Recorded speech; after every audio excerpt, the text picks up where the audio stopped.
Welcome back, you night owls. Tonight we wander into the gilded yet gloomy halls of Tudor and Stuart England, where the shimmering title, Prince of Wales, is less a badge of triumph than a dangling key to power, expectation, and often heartbreak.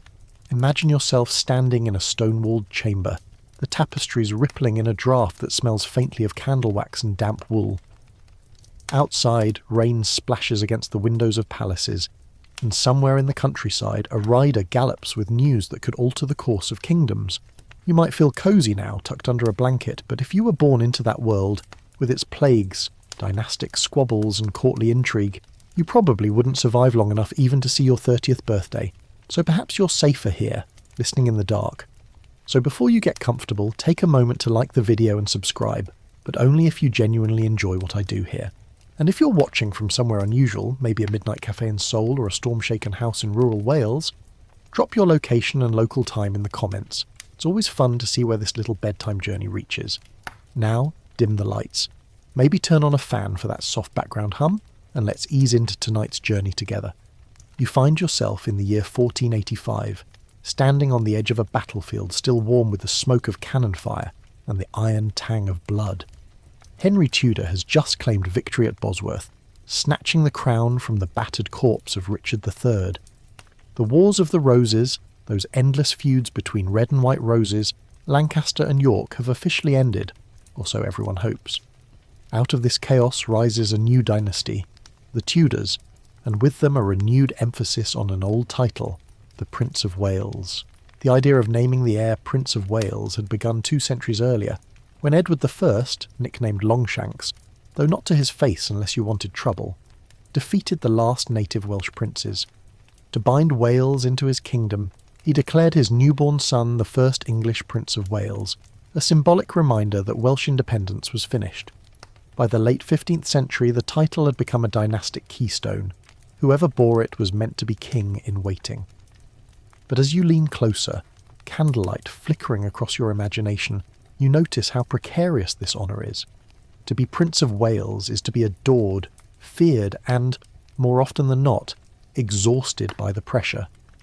Few of them live long enough to wear the crown, and those who do find themselves scarred by the journey. The Tudors and Stuarts especially treat the title like both a golden promise and a curse. Picture the setting of their world. Castles that are more draughty prisons than fairy tale homes, halls filled with smoke from torches and kitchens, courtyards echoing with the clatter of hooves. In these spaces, young heirs grow up beneath the hawk-like gazes of tutors, bishops and ambassadors. Every move is monitored, the tilt of a head at dinner, the speed of a Latin translation, the sturdiness of a handshake. You would barely be able to sneeze without someone turning it into a prophecy about your health and the fate of the realm. One mainstream historical fact grounds us here. Henry VII's coronation in 1485 marked the beginning of a dynasty that would obsess over producing male heirs more than any other before. The Wars of the Roses had taught a brutal lesson. Without clear succession, the throne becomes a prize for anyone bold, or reckless, enough to grab it. Hence, the Prince of Wales became the linchpin of stability. If Henry could keep a boy healthy and breathing past adolescence, England might finally rest. Spoiler, easier said than done. The first Tudor prince to inherit the title, Arthur, will soon step onto our stage but pause before rushing ahead. Consider the weight of symbolism. The Welsh themselves, though conquered, still whispered about prophecies of a hero returning to lead them. In bardic poems, a Mab Darrigan, or Son of Destiny, would one day rise from the line of Cadwallader to restore Welsh glory. For Henry VII, of Welsh descent through his father's line, this myth proved deliciously convenient. Crowning his son Arthur as Prince of Wales was a way to say, look, the prophecy is fulfilled. The Tudors are rightful rulers not just of England but of Wales too. Clever branding centuries before marketing consultants existed. The quirky tidbit here. When young Arthur was born, astrologers announced his birth had cosmic significance, because he entered the world at Winchester, a city associated with King Arthur's legendary court. Henry VII made sure everyone connected the infant with the legendary Round Table and Camelot. Did people believe it? Some did, some didn't, but the myth was sticky. You can imagine medieval peasants whispering, "Ah, Arthur has returned." It's like launching a movie franchise by recycling a classic hero. You get built-in audience hype. Now, as you shuffle further along the candlelit hallway of this story, you begin to see how the Tudors shaped the role of Prince of Wales as not just heir, but also living propaganda. A child with the title became a national reassurance, a breathing insurance policy against rebellion. Yet historians still argue whether the Tudors genuinely cared about the Welsh symbolism or simply used it because it was politically convenient. Was Arthur Tudor really meant to be a bridge between England and Wales, or just a boy with a fancy name stuck with too much pressure? Imagine being in his shoes, or rather his tight velvet court slippers. From the cradle, you're told you embody ancient prophecy, the hopes of your dynasty, and the fragile peace of a kingdom weary of war. You're barely able to string words together, and already your nursemaids are bowing to you. You, the listener, might chuckle at the absurdity. It's like being told in preschool that you're the CEO of the family business, and that everyone's retirement depends on you learning your alphabet. No pressure. But the stage was not just domestic. Europe at this time was a chessboard with Spain, France, and the Holy Roman Empire constantly manoeuvring for advantage. A Prince of Wales was both a pawn and a bargaining chip. Marriage treaties, alliances, dowries, all these swirled around a child's cradle. The infant heir was less a cuddly baby than a contract in flesh and blood. The court poets might write about innocence, but ambassadors wrote about potential dowries. You hear the distant rumble of politics, but also the hushed gossip of London's markets. Ordinary people cared deeply whether there was a Prince of Wales. With one, they felt secure. Without one, rumours of civil war stirred.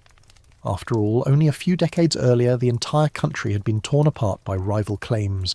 The idea that a tiny baby could keep the peace was both absurd and terrifyingly real. At the same time, the Stuarts loom faintly in the distance, their Scottish crowns glinting across the border. The Tudor line will eventually wither without a clear heir, forcing England to look north.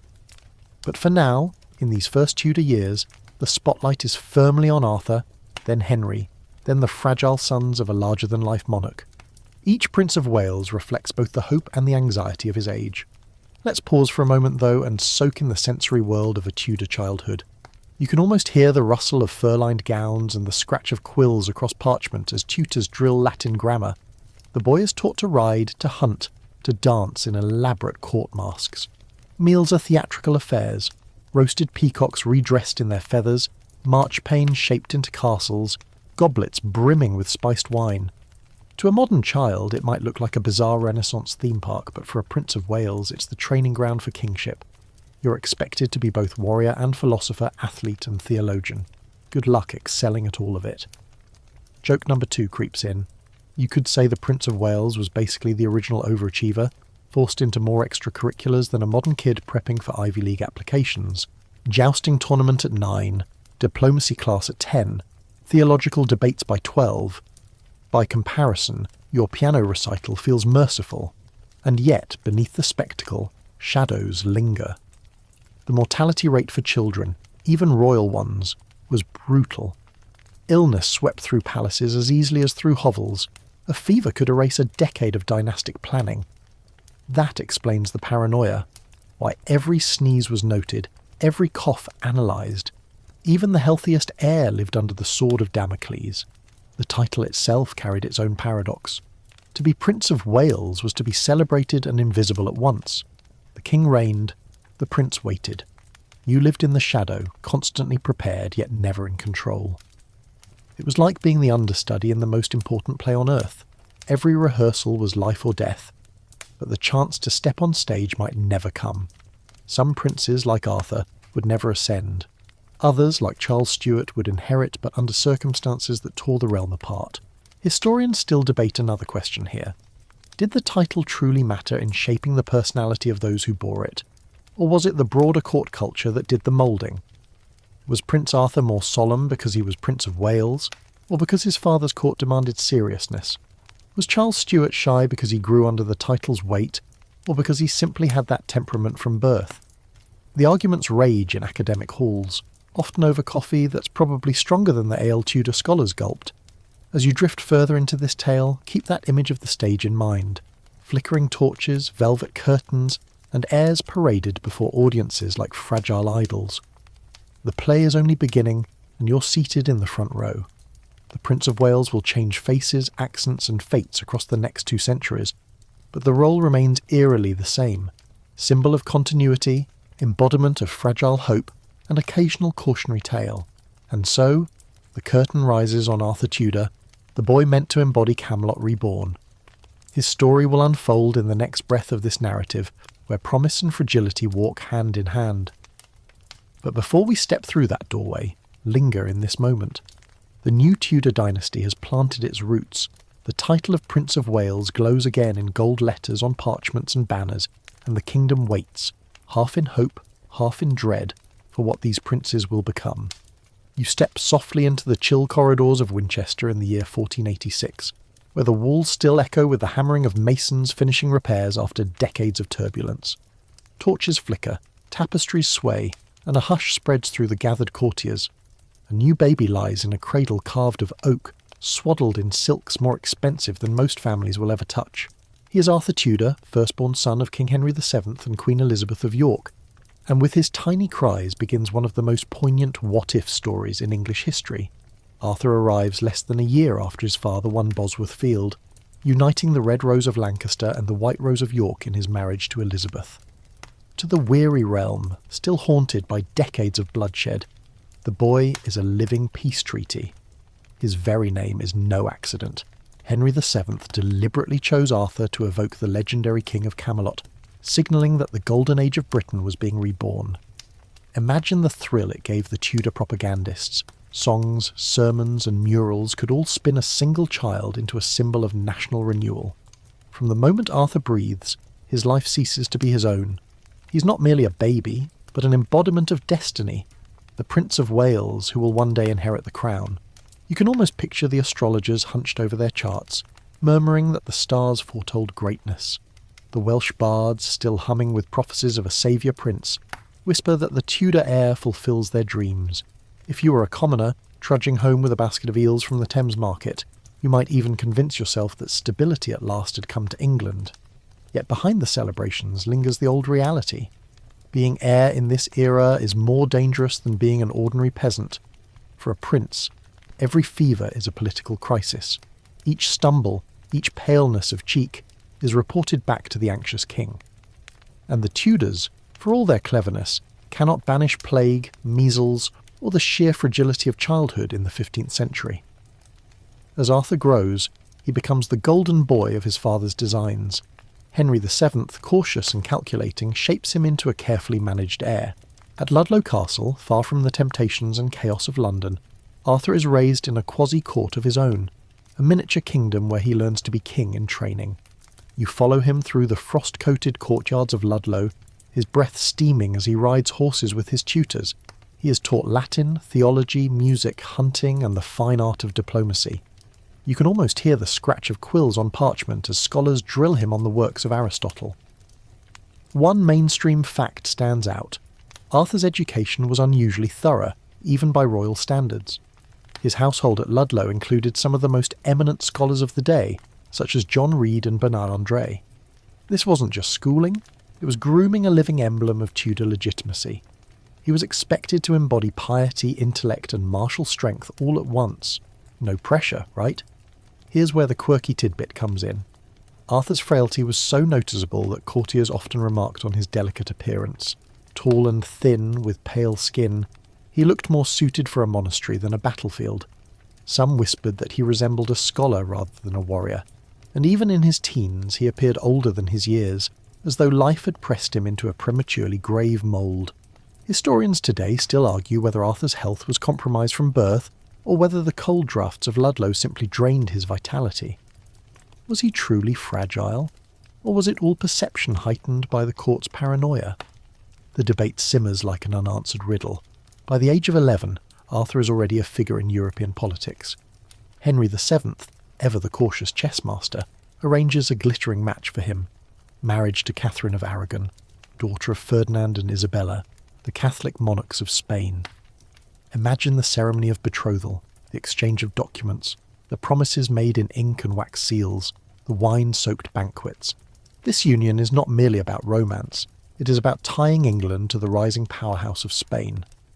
With one marriage, Henry ensures that his son's legitimacy is endorsed by the most prestigious monarchs in Christendom. You follow Arthur's progress southward in 1501 as he prepares for the actual wedding. He is 15, his bride 16. Crowds line the streets of London, craning their necks to glimpse the royal couple. Catherine arrives with an entourage that dazzles the English with Spanish finery, silks shimmering, jewels glittering, exotic dances performed. To Londoners accustomed to damp cloaks and grey skies, it must have felt like a festival of sunshine.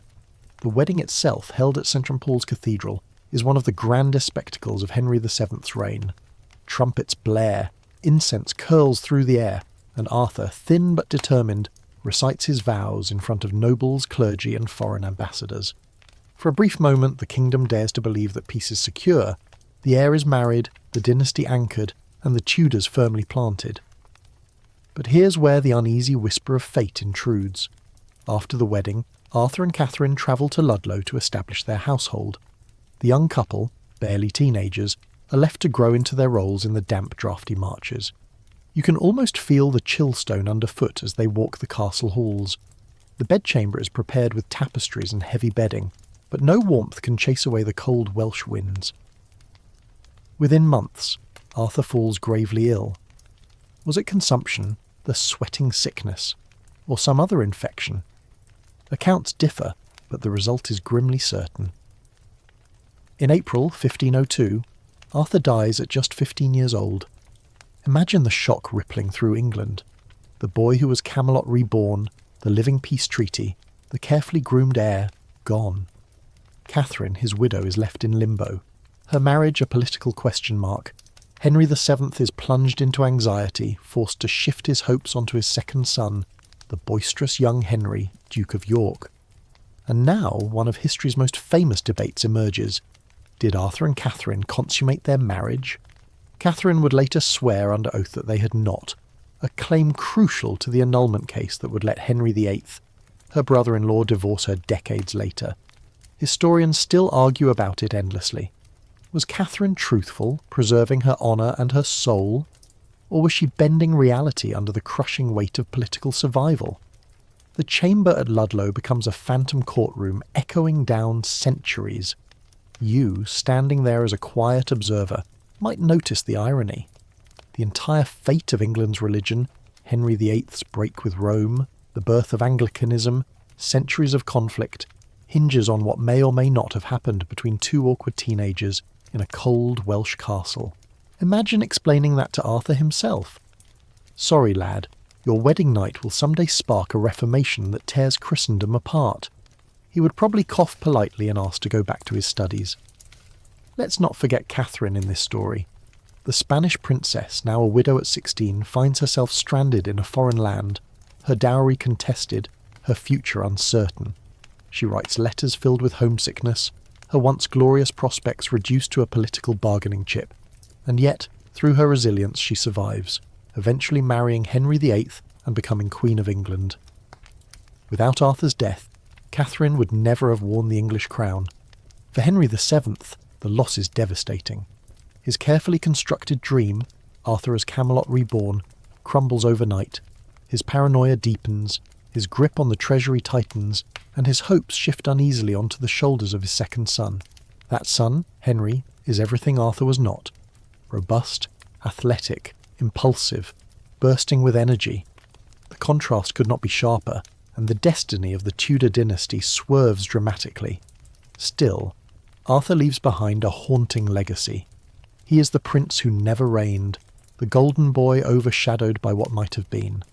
His story is a reminder that in this era, dynasties were made not just by battles and treaties, but by the fragile thread of human health.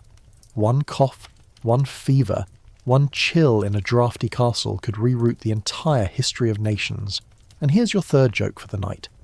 In a way, Arthur was the original trial version of the Tudor dynasty, downloaded, promising, but expiring before it could run the full programme.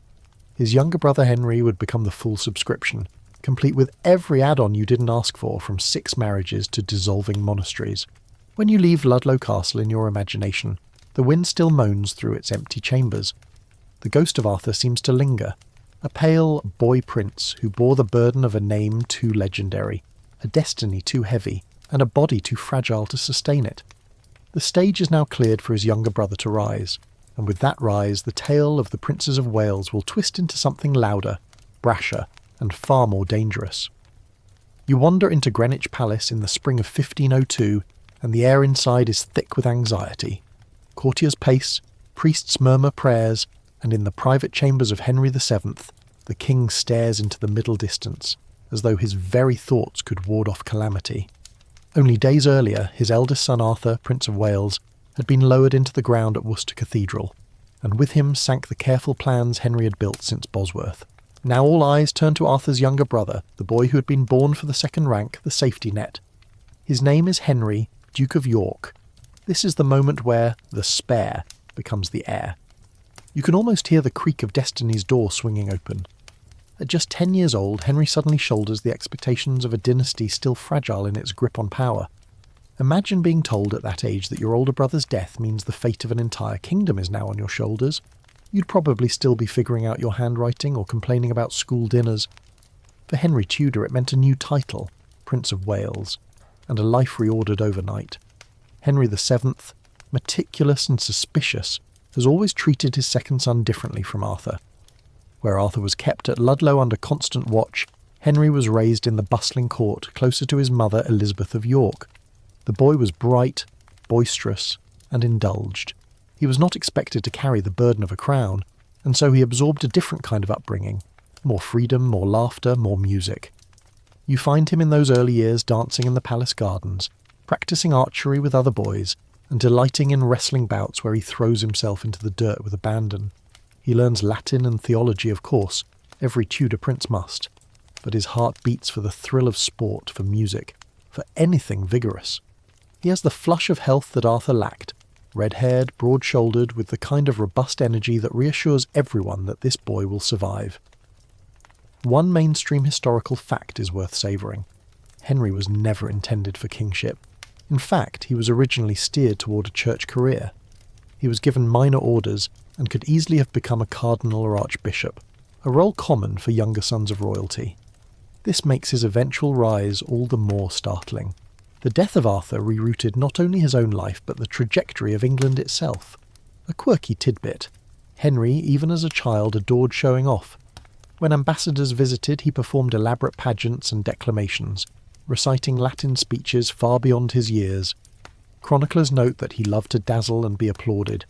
It's not hard to imagine him as that kid who insists on being the centre of every school play, singing at full volume and bowing for applause.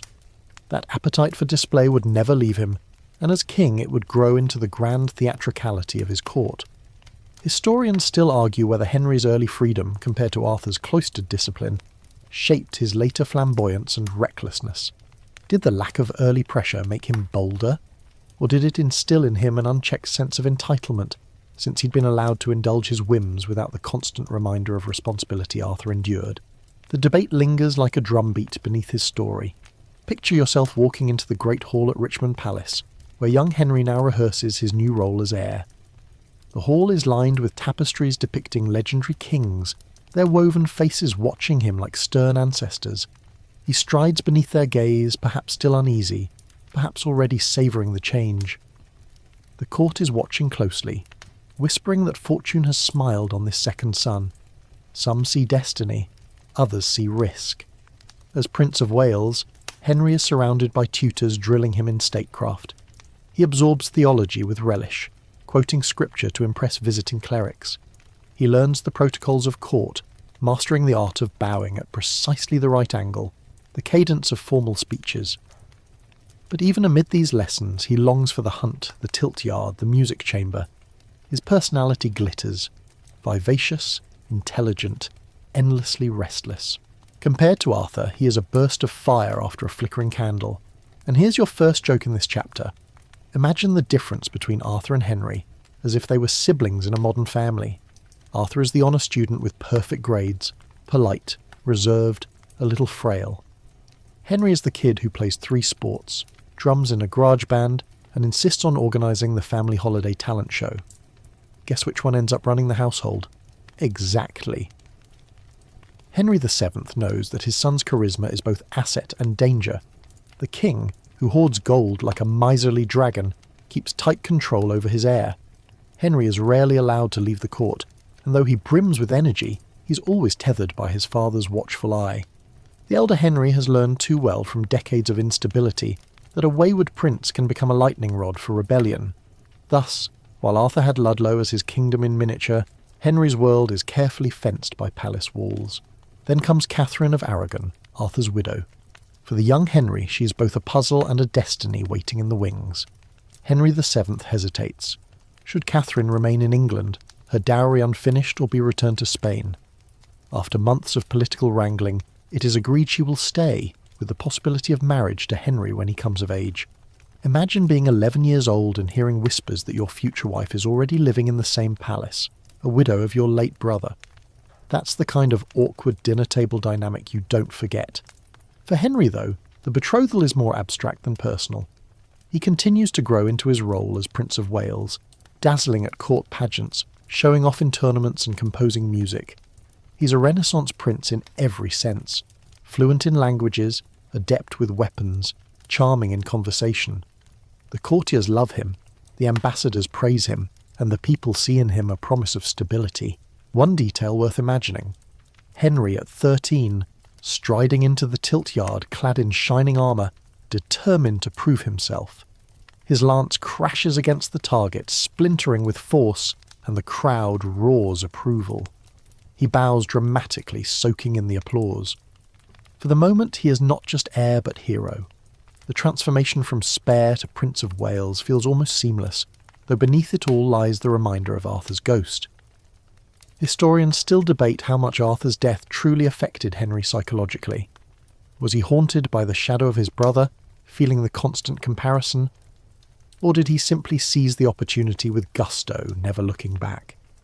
Some suggest that Henry VIII's obsession with producing heirs later in life was partly driven by the trauma of watching his brother die young.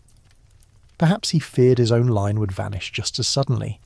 The years pass, and Henry matures into a young man of striking presence. By 1509, at 17, he inherits not just the title of Prince of Wales but the entire throne, as Henry VII dies and the young prince becomes Henry VIII. The spare, once destined for a bishop's robes, now ascends as King of England. He is greeted with adulation, handsome, athletic, charming, a symbol of renewal.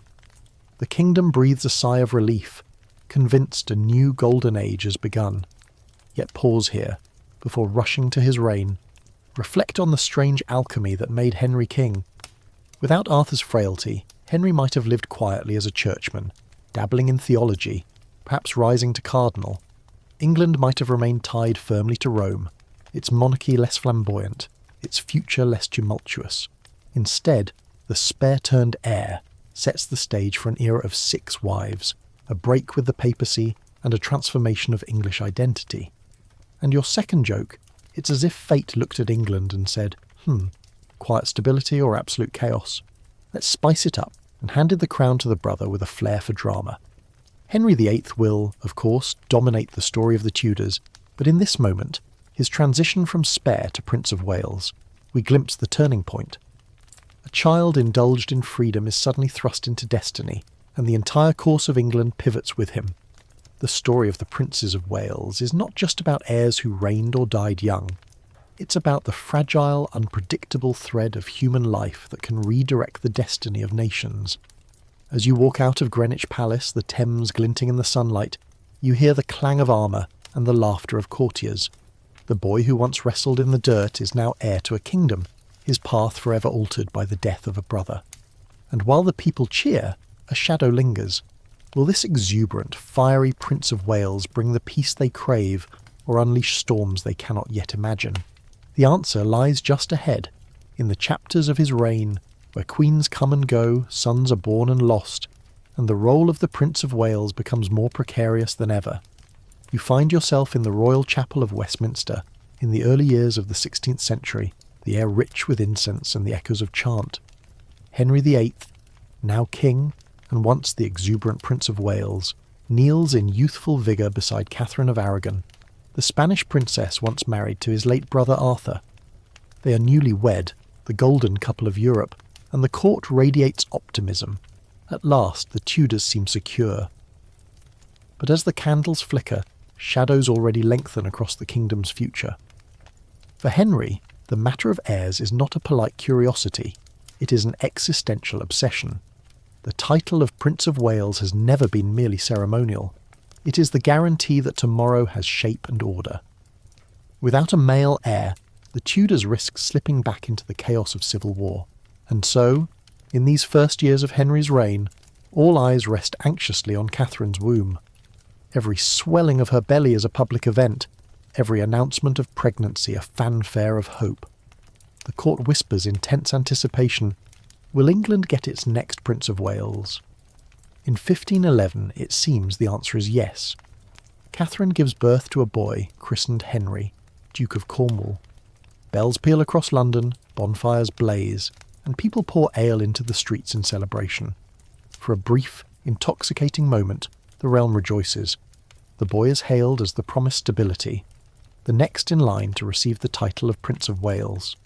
You might imagine the relief flooding Henry VIII's face, all his youthful vitality and swagger confirmed by the existence of a son. But the joy is heartbreakingly short-lived. Within weeks the child dies. The bells that had rung with triumph now toll with despair. Henry's grief is sharp, but beneath it simmers something more dangerous. A rising panic. If this son can be lost so easily, what of the dynasty's future? Here lies the mainstream fact. Catherine of Aragon suffers multiple pregnancies, yet only one child. Mary, born in 1516, survives infancy. The coveted male heir, the next Prince of Wales, never arrives. For Henry, this is not just personal tragedy, but a political crisis. Without a boy, the legitimacy of the Tudor dynasty, still relatively new, remains fragile. Now comes the quirky tidbit that often gets glossed over. At the christening of Princess Mary, elaborate celebrations were held, but the mood was noticeably muted compared to the birth of a boy. Courtiers, who had prepared great pageants for the announcement of a son, scrambled to adjust their speeches for a daughter. One chronicler noted that Mary was wrapped in cloth of gold, as befitted a princess, but there was an undertone of disappointment in every flourish. To Henry, the absence of a boy was like a feast missing its main course, lavish but unsatisfying. Historians still argue whether Henry's later break with Rome stemmed more from dynastic anxiety than from passion for Anne Boleyn. Was it truly love that drove him, or the desperate need to secure a male heir who could be named Prince of Wales? Many lean toward the latter. Without a son, the entire Tudor project seemed to teeter on shaky legs, like a banquet table missing one support. Imagine, then, the tension that coils tighter with each failed pregnancy. Henry is restless, storming through the halls of his palaces, muttering about God's judgment. He convinces himself that his marriage to Catherine is cursed, tainted by her previous union with his brother Arthur. You can picture him pacing in Hampton Court, pounding his fist on a table, citing Leviticus. If a man shall take his brother's wife, it is an unclean thing. They shall be childless. Never mind that Catherine insists her marriage to Arthur was never consummated. Henry seizes on the verse as justification. Here's your first joke for this chapter. It's as though Henry became the medieval equivalent of that friend who Googles their symptoms at 3 a.m, except he was Googling scripture to explain why his son never survived infancy.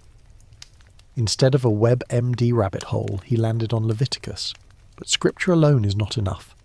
Enter Anne Boleyn, the clever and alluring lady-in-waiting who refuses to be just another mistress. She withholds intimacy, insisting on marriage. Henry, already convinced his union with Catherine is cursed, now finds in Anne both temptation and solution. If he can annul his marriage, marry Anne, and secure a son, the title of Prince of Wales will finally have its occupant. This pursuit sparks the great crisis of the age, Henry's battle with the papacy.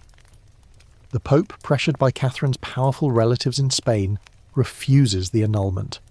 Henry, never one to tolerate resistance, declares himself head of the Church of England. Monasteries are dissolved, priests swear loyalty to him rather than Rome, and England is wrenched into religious upheaval. All of this chaos, centuries of division between Catholic and Protestant, traces back to Henry's frantic need for a male heir, for a Prince of Wales who could secure the dynasty. When Anne Boleyn gives birth in 1533, the kingdom waits breathlessly. The midwives whisper, the courtiers lean forward, and Henry himself paces the floors. The child is a girl, Elizabeth. The disappointment is thunderous. Anne, once adored, begins to fall from grace. Still, Henry does not give up. He marries again, Jane Seymour, who finally delivers him a son in 1537, Edward. At last, Henry has what he craved. Edward is promptly created Prince of Wales, the long-awaited boy. The court explodes in joy, the fountains run with wine, and Henry declares that God has finally blessed his dynasty. For a fleeting moment, the crisis seems resolved. Yet fate, always fickle, plays its hand again.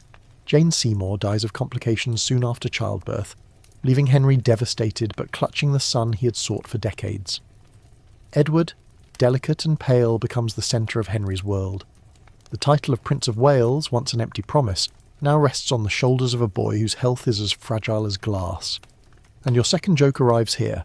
Imagine Henry VIII as that parent who finally gets the family heirloom he's been desperate for, only to realise it's made of porcelain and not meant for rough handling. He hovers, paranoid, convinced that the slightest bump will ruin everything.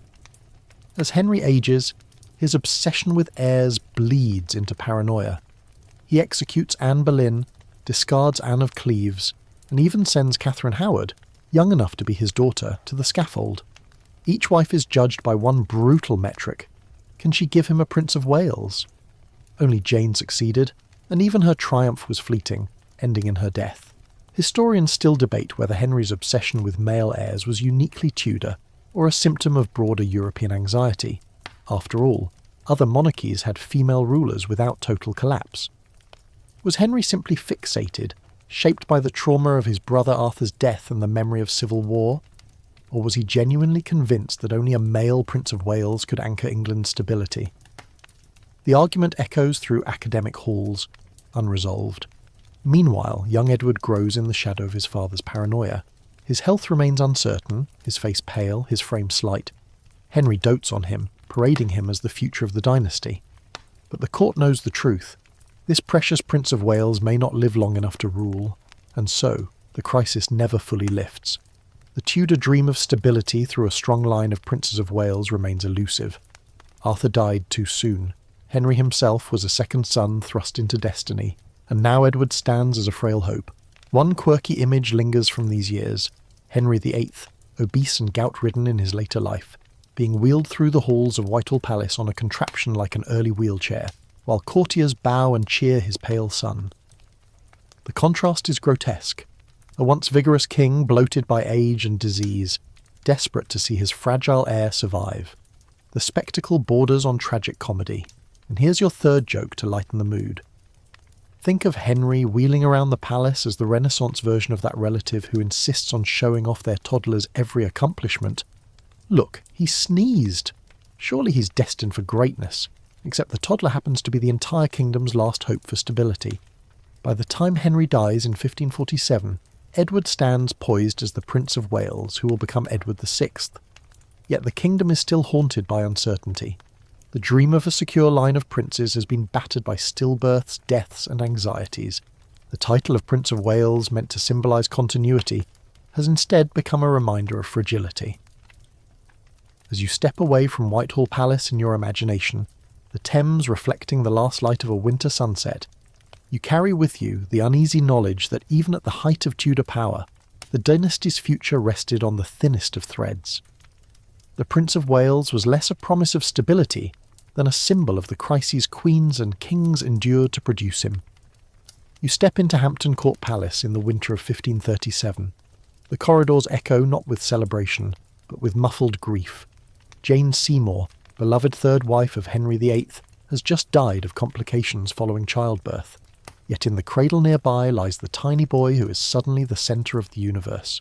Edward, the long-awaited heir, the living embodiment of Henry's obsessive prayers.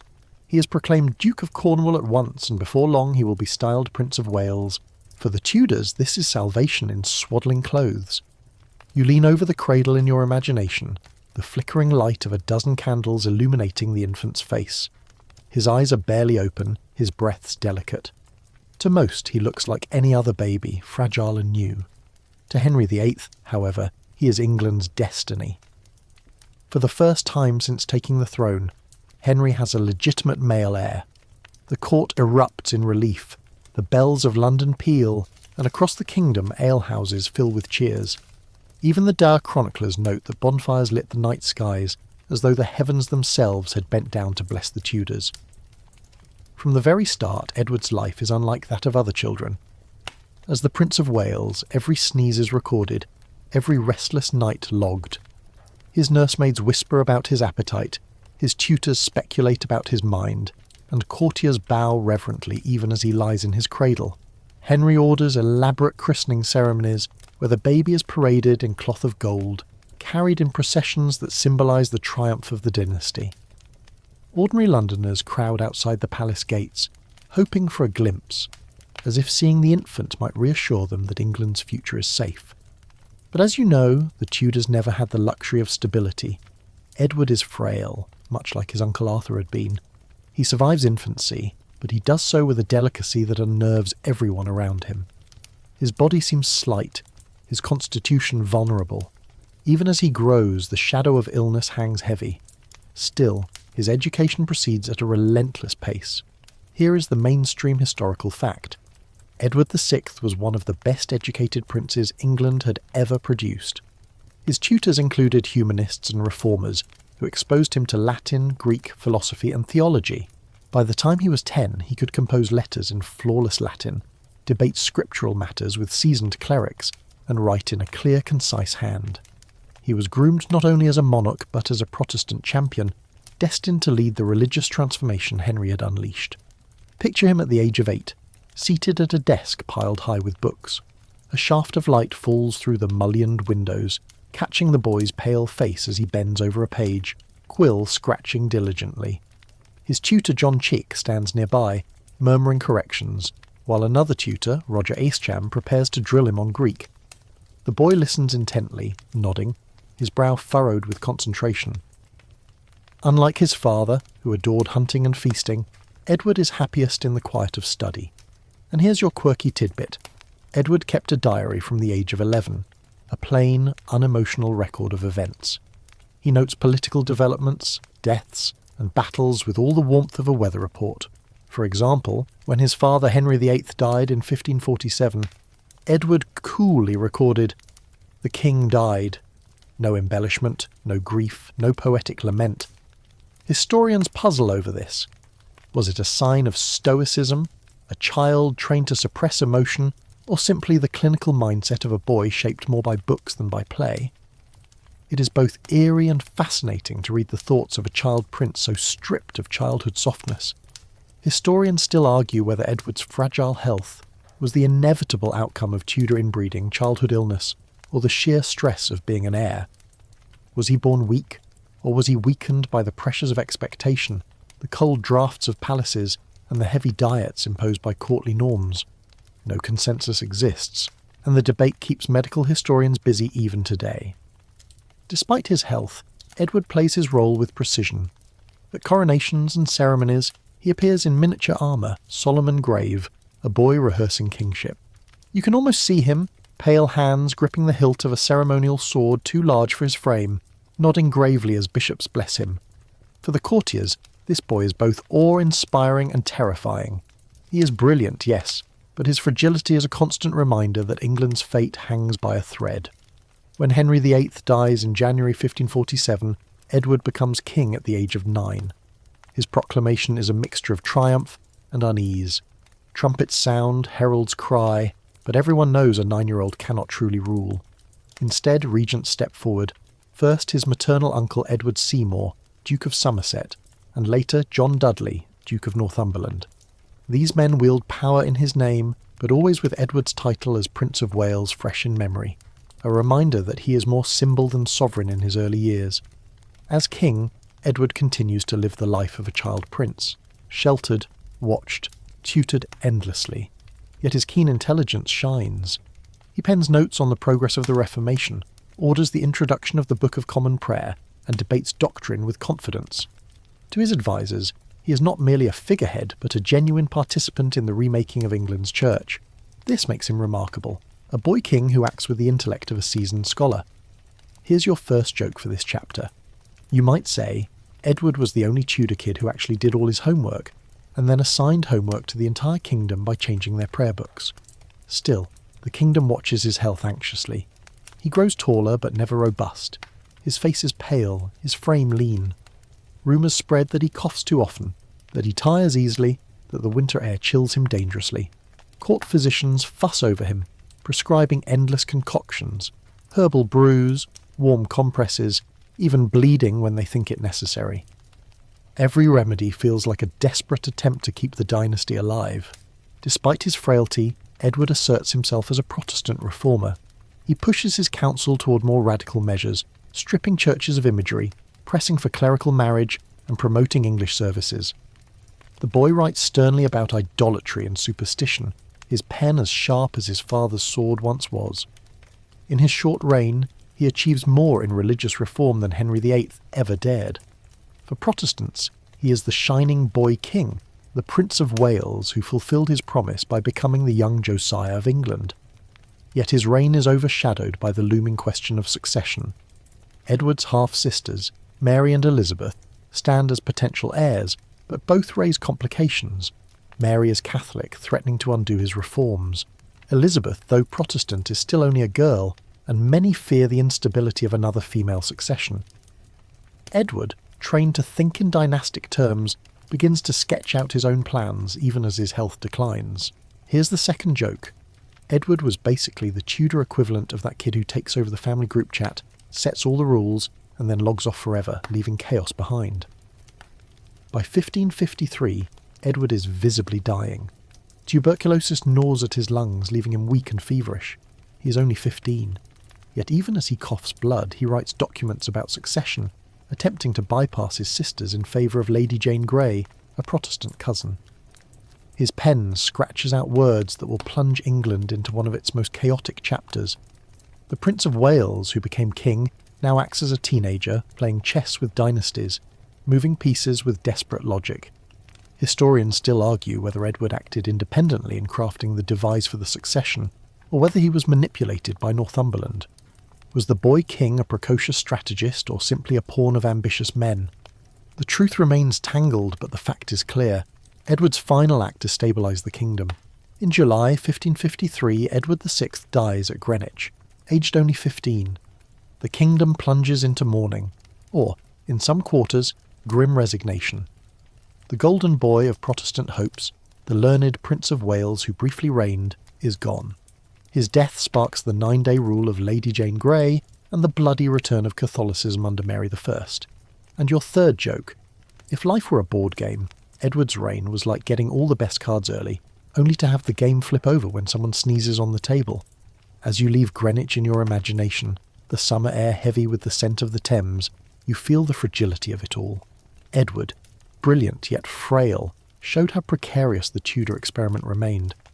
A Prince of Wales who became king for 6 years, he embodied both promise and peril, dazzling intellect, feeble body, and the ever-present reminder that the Tudor dynasty was always one cough away from collapse. The stage now shifts to his sisters, Mary and Elizabeth, women who will reign without a Prince of Wales beside them, reshaping the very meaning of succession in England. You walk through the echoing nave of Westminster Abbey in 1553, the air heavy with incense and expectation. The bells toll not for a prince but for a queen. Mary Tudor, eldest daughter of Henry VIII, strides to the coronation chair. For the first time in English history, a woman rules in her own right, crowned Queen Regnant rather than Queen Consort. The courtiers glance at one another nervously. The air is charged with novelty and anxiety. Where is the Prince of Wales? There is none. The role, once the anchor of succession, hangs vacant, and with it a gnawing sense of uncertainty. The death of Edward VI has flung the kingdom into chaos. Lady Jane Grey's brief usurpation, a reign of only 9 days, has proven how fragile succession becomes without a clear male heir. Mary seizes the throne with determination, supported by popular enthusiasm for the legitimate daughter of Henry VIII. Yet beneath the cheers runs a deep, unresolved question. Can a woman truly embody the stability once symbolised by the Prince of Wales? Mary wastes no time asserting herself.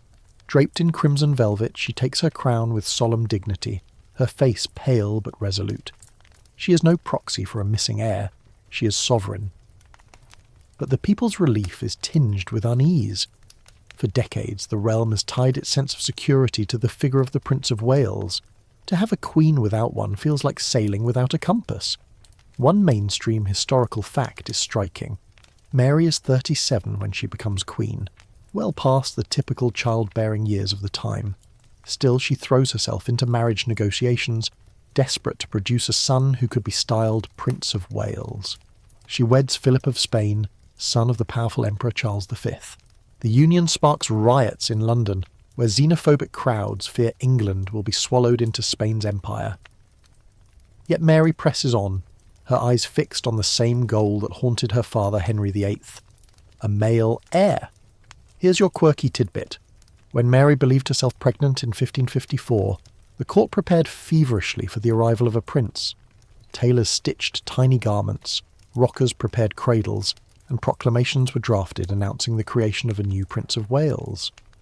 The Tower of London even readied its guns for the celebratory salutes. But as months passed, Mary's belly swelled with no child within.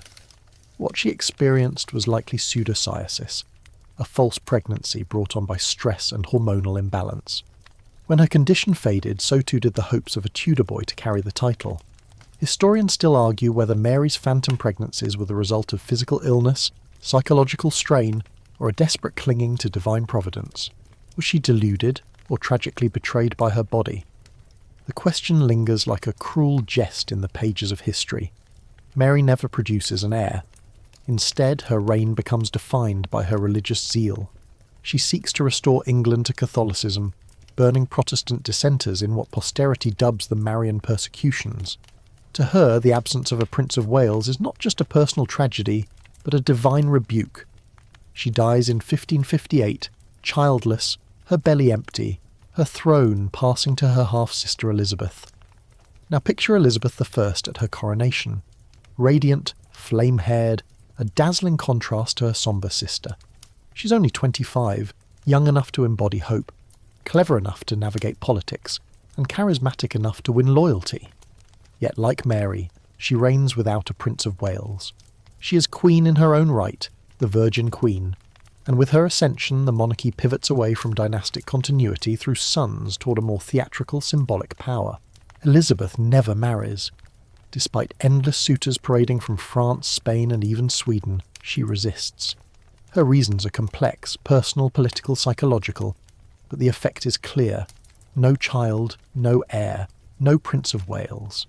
Instead, Elizabeth transforms herself into the living embodiment of stability. She makes her body the kingdom, famously declaring, "I have the body of a weak and feeble woman, but I have the heart and stomach of a king." In this formulation, the need for a Prince of Wales vanishes. Elizabeth herself becomes the anchor of continuity. Still, the absence haunts her reign. Courtiers fret about succession constantly. Who will follow Elizabeth? She names no heir, a deliberate strategy to avoid being undermined. Yet this silence breeds paranoia. Noble families speculate, foreign powers conspire, and the people wonder if civil war might return when Elizabeth dies. Every rumour of her health, every fever, every fainting spell sparks whispers of crisis. Without a Prince of Wales waiting in the wings, the future remains veiled. Here's your first joke for this section. Elizabeth refusing to name an heir was basically the Tudor equivalent of not telling your co-workers who's next in line for the office coffee machine rota, chaos, speculation, and the occasional near brawl. Yet Elizabeth's reign is not one of collapse, but of extraordinary flourish. She crafts a new model of monarchy where spectacle, propaganda, and charisma replace the old security of male heirs. She cultivates an image as Gloriana, the Virgin Queen, a figure beyond ordinary family dynamics. In masks and portraits she appears youthful, eternal, untethered to mortal concerns like childbirth. Without a Prince of Wales, the crown itself becomes her heir. One quirky anecdote reveals how this played out in daily life. When Elizabeth toured the countryside on her progresses, towns prepared elaborate pageants to honour her. In one, she was presented with allegorical figures of fertility and abundance. urging her to marry and bear a son. Elizabeth responded with a sharp wit, deflecting the pressure by quipping about being married to her people. The crowd cheered, but the anxiety remained. Without a child, the Tudor line would end with her. Historians still argue whether Elizabeth's refusal to marry was calculated genius or personal fear. Did she recognise that a husband would undermine her authority, reducing her to a vessel for producing a Prince of Wales? Or did she simply recoil from intimacy, scarred by her mother Anne Boleyn's downfall and her own precarious youth? The debate never resolves, adding to the mystique of her reign. Despite the lack of an heir, Elizabeth's era becomes known as the Elizabethan Golden Age. Shakespeare stages his plays, Drake sails around the globe, and the defeat of the Spanish Armada cements England's place as a rising power. Yet in every triumph, the quiet shadow lingers. No Prince of Wales, no secure succession. Each success feels like a victory lap on borrowed time. Here's your second joke. Elizabeth's reign was basically like riding a roller coaster without a seatbelt. You're thrilled by the view, cheering with exhilaration, but deep down you know it could all go wrong in a second. By the late 1590s, Elizabeth is ageing. Her red hair is now a wig, her face painted with heavy cosmetics, her body failing. The question of succession presses harder. With no Tudor male heir, the realm looks outward. Eyes turn north to Scotland, where James VI, son of Mary, Queen of Scots, and great-grandson of Henry VII, rules. The irony is sharp. The Tudors, who had obsessed over producing a Prince of Wales, leave the throne to a Scottish king. Elizabeth dies in 1603, childless, the Tudor line extinguished. For nearly 50 years, England had been ruled without a Prince of Wales, relying instead on the personal charisma and willpower of queens. The experiment worked, barely, but at the cost of endless anxiety about what lay ahead.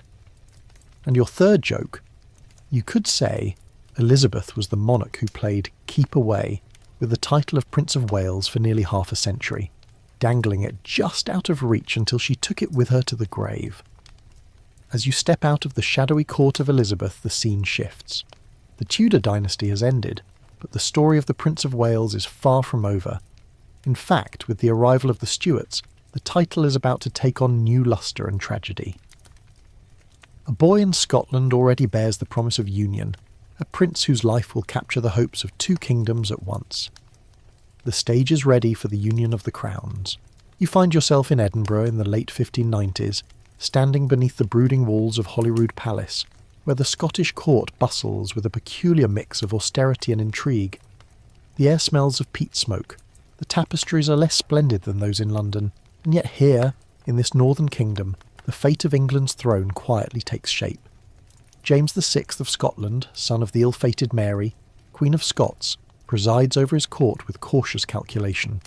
He knows, as do his counsellors, that the childless Elizabeth of England cannot reign forever. Somewhere in his chambers, his young son Henry Frederick toddles under watchful eyes, a boy destined to become the focal point of English hopes. The union of the crowns, though not yet a fact, already looms like a silhouette on the horizon. For decades, Elizabeth had refused to name an heir. Courtiers begged, foreign ambassadors pressed, pamphleteers speculated, but she remained silent. The absence of a Prince of Wales left England perched uneasily on the edge of uncertainty. Yet among the whispers, one name rose consistently: James of Scotland. He was great-grandson of Henry VII through Margaret Tudor, Henry VIII's sister. Bloodline gave him legitimacy, and Elizabeth's refusal to wed or bear children left him the likeliest candidate. To many this was providence. The Tudors might extinguish, but the line would continue through their northern cousins. One mainstream historical fact is clear. When Elizabeth died in 1603, the transition to James I was startlingly smooth. Despite centuries of hostility between England and Scotland, and despite the lack of a Prince of Wales to steady the realm in Elizabeth's last years, the succession unfolded with little bloodshed. Messengers galloped north. James was proclaimed king, and the crowns of England and Scotland were united in his person. For a nation haunted by civil war memories, the relief was palpable. But before that moment of calm, imagine the anxious last years of Elizabeth's reign. The Queen, aged and failing, leaned ever more heavily on her counsellors. Courtiers speculated endlessly. Would she secretly name an heir on her deathbed? Would rival claimants rise? The Earl of Essex even attempted rebellion in 1601, convinced he could manipulate the uncertainty. Londoners whispered of potential civil war, remembering too well the Wars of the Roses. Without a Prince of Wales, the throne was an empty stage awaiting its next actor. Meanwhile in Scotland, James VI carefully nurtured his claim. He wrote treatises on kingship, emphasising divine right and the unity of monarchy. He corresponded discreetly with English nobles, assuring them that he would respect English customs if they supported his succession. And all the while, his children, Henry, Elizabeth and Charles, were groomed for the roles they might someday play across two kingdoms. Here's your quirky tidbit. James was so anxious about his English inheritance that he joked, half in jest, half in deadly seriousness, that he was the husband of England. He treated Elizabeth as though she were a stubborn wife refusing to acknowledge the marriage. The court poets in Scotland spun verses likening him to a groom waiting for a reluctant bride. The image was absurd but oddly fitting. James wooed England not with flowers and chocolates, but with genealogies and letters. Historians still argue whether Elizabeth intentionally kept the succession vague to preserve her own power, or whether she simply couldn't bear to admit her mortality. Was her silence a strategy or a stubborn vanity? Some believe she feared that naming James would embolden factions around him. Others suggest she secretly admired his intellect and always intended him to inherit. The truth remains elusive, like so much in the twilight of her reign. Now picture the morning of March 24th, 1603. Elizabeth lies dead at Richmond Palace. Courtiers weep, Londoners murmur, and across the border James is awakened with the news that he is now King of England. The union of the crowns is official. For the first time, England and Scotland share a monarch. Yet even in this triumph, the old question re-emerges: who will be Prince of Wales? James wastes little time. His eldest son, Henry Frederick, is now heir apparent. The boy, only 9 years old, shines like a beacon of promise. Tall, athletic and charming, he embodies everything the English hope for after decades of female rule and fragile heirs. When James parades him before the people, crowds cheer with wild enthusiasm. Here, at last, is a boy who looks the part of future king. The title of Prince of Wales, dormant since Edward VI, is dusted off and polished once more. As you imagine Henry's early years, picture the boy galloping across palace courtyards, hair streaming, cheeks flushed. He is not frail like Edward VI, nor overshadowed like Arthur Tudor. He glows with health and vigour, a living reassurance that the Stuart dynasty will flourish. Ambassadors write glowing reports, noting how the people adore him. For England, weary of uncertainty, Henry Frederick is not just an heir. He is a symbol of rebirth. And here's your first joke in this section. If Elizabeth had been the Virgin Queen married to her people, then Henry Frederick was basically the kingdom's first celebrity crush. Teenagers scribbled his name, not on school notebooks, but in whispered verses praising his handsome looks and noble bearing. But even amid the optimism, cracks begin to show. James, insecure about his new role in England, clashes with Parliament, insisting on divine right. His Scottish habits, thriftless generosity to favourites, thick-accented speeches, love of hunting, puzzle and annoy the English elite. The people may adore Prince Henry, but James himself often seems an awkward fit. In taverns and markets, Londoners mutter that the father is a disappointment, but the son will save them. Historians still debate whether James encouraged Henry's popularity or resented it. Some sources suggest he feared being overshadowed by his son, recalling how Elizabeth had lived in her father Henry VIII's shadow. Others argue James was proud, content to let Henry embody the martial vigour he himself lacked. The tension between father and son adds a layer of drama to the story, like two actors struggling for centre stage. Meanwhile, young Charles, Henry's younger brother, trails in the background. Small, sickly, and shy, he seems unlikely ever to matter. He struggles with a stammer, and courtiers view him as a delicate afterthought. All eyes remain fixed on Henry Frederick, the dazzling Prince of Wales. Here's your second joke.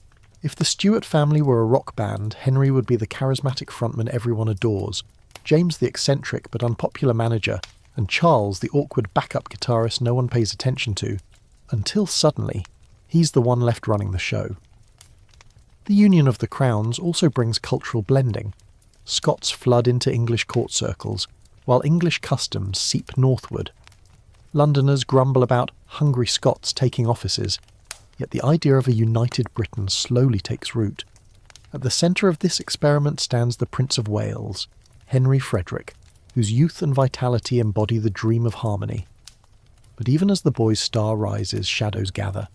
Disease, ever the silent companion of heirs, lurks. The court doctors hover nervously, reminding everyone that princes are not immune to fever. The fragility of dynastic continuity has not vanished. It has merely been disguised by the glow of Henry's charisma. Here's your third joke to carry with you. England in 1603 was like a kingdom that had just downloaded the United Crowns expansion pack. Everyone was excited about the new features, especially the shiny air, but nobody had read the fine print about glitches, bugs, and possible crashes down the line. As you drift away from Whitehall Palace in your imagination, the Thames rolling silently in the dusk, you sense the tension of this moment. The Tudor era has ended, the Stuart age has dawned. For the first time in half a century, England has a Prince of Wales again, a boy who seems to promise everything the people desire: strength, stability, and continuity. And yet, as history always teaches, the brighter the promise, the darker the shadow waiting behind it. The story of Henry Frederick, dazzling star of the early Stuart court, awaits. You step into the grand hall of St James's Palace in the early years of James I's reign. The scent of pine torches mingles with the faint musk of damp wool cloaks as courtiers gather, their eyes fixed on a boy striding confidently across the polished floor. This is Henry Frederick, eldest son of James I and Anne of Denmark, heir apparent to the throne of England and Scotland. His face glows with youthful energy, his stature already imposing, his smile disarmingly sure. To the people, he is more than a boy. He is the long-awaited Prince of Wales, the golden promise of the Stuart dynasty. The English have waited decades for a prince like this. After the frail Edward VI, the tragic Arthur Tudor, and the long years of queenship under Mary and Elizabeth, Henry Frederick feels like the answer to every prayer. In 1610, at the age of 16, he is formally invested as Prince of Wales in a ceremony that stuns with its magnificence. The streets of London fill with cheering crowds, their shouts echoing like surf against the walls of Westminster. Trumpets blare, drums pound, and Henry rides in shining armour, the very picture of chivalric splendour. Chroniclers note how the people adored him, crying his name as though he were already king. One mainstream historical fact is undeniable. Henry Frederick was widely considered the most promising heir England had seen in generations. Ambassadors gushed about his charisma, his athletic prowess, his intelligence. He excelled in tilting at the lists, drawing admiring gasps when his lance splintered against opponents' shields. He hunted with ferocity, rode with elegance, and danced with ease. He was not only admired by the court, but loved by the people, who saw in him the antidote to the perceived awkwardness of his father, James. Here's a quirky tidbit. Henry was an avid collector of arms and armour. His private collection included swords, breastplates, helmets, and even exotic weaponry from the Ottoman Empire. He delighted in showing it off, guiding visitors through his armoury museum like a boy with an elaborate toy chest. But it wasn't mere play. Henry used his fascination with military culture to project himself as a warrior prince, the embodiment of martial virtue in contrast to his bookish, peace-loving father. Historians still argue whether Henry's charisma genuinely threatened James's authority. Some believe the king grew quietly resentful of his son's overwhelming popularity, while others insist James was proud, even relieved to see the dynasty so secure. Contemporary letters suggest James vacillated between pride and unease, sometimes praising Henry's vigour, other times muttering that his son's martial zeal might drag the kingdom into unnecessary wars.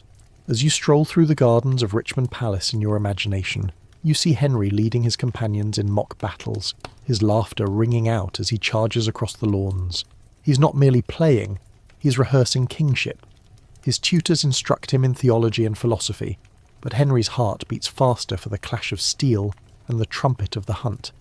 He surrounds himself with soldiers, sailors and explorers, eager to hear their stories of battles and voyages.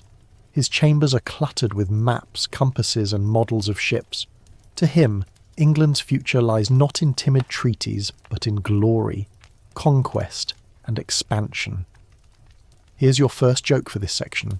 If his father James was the kind of king who'd prefer a quiet chess game by the fire, Henry was the teenager who wanted to start a paintball league in the back garden. Same palace, very different vibes, but Henry's charisma was not limited to sport and spectacle. He cultivated the image of a Protestant champion. At a time when Catholic Spain still loomed large, he positioned himself as the defender of the Reformation, the young lion who would guard England against papal threats. He corresponded with Protestant leaders across Europe, assuring them of his commitment.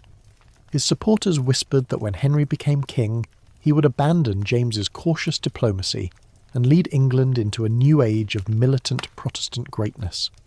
Meanwhile, younger brother Charles lurked in the background, quiet, shy, and physically weaker.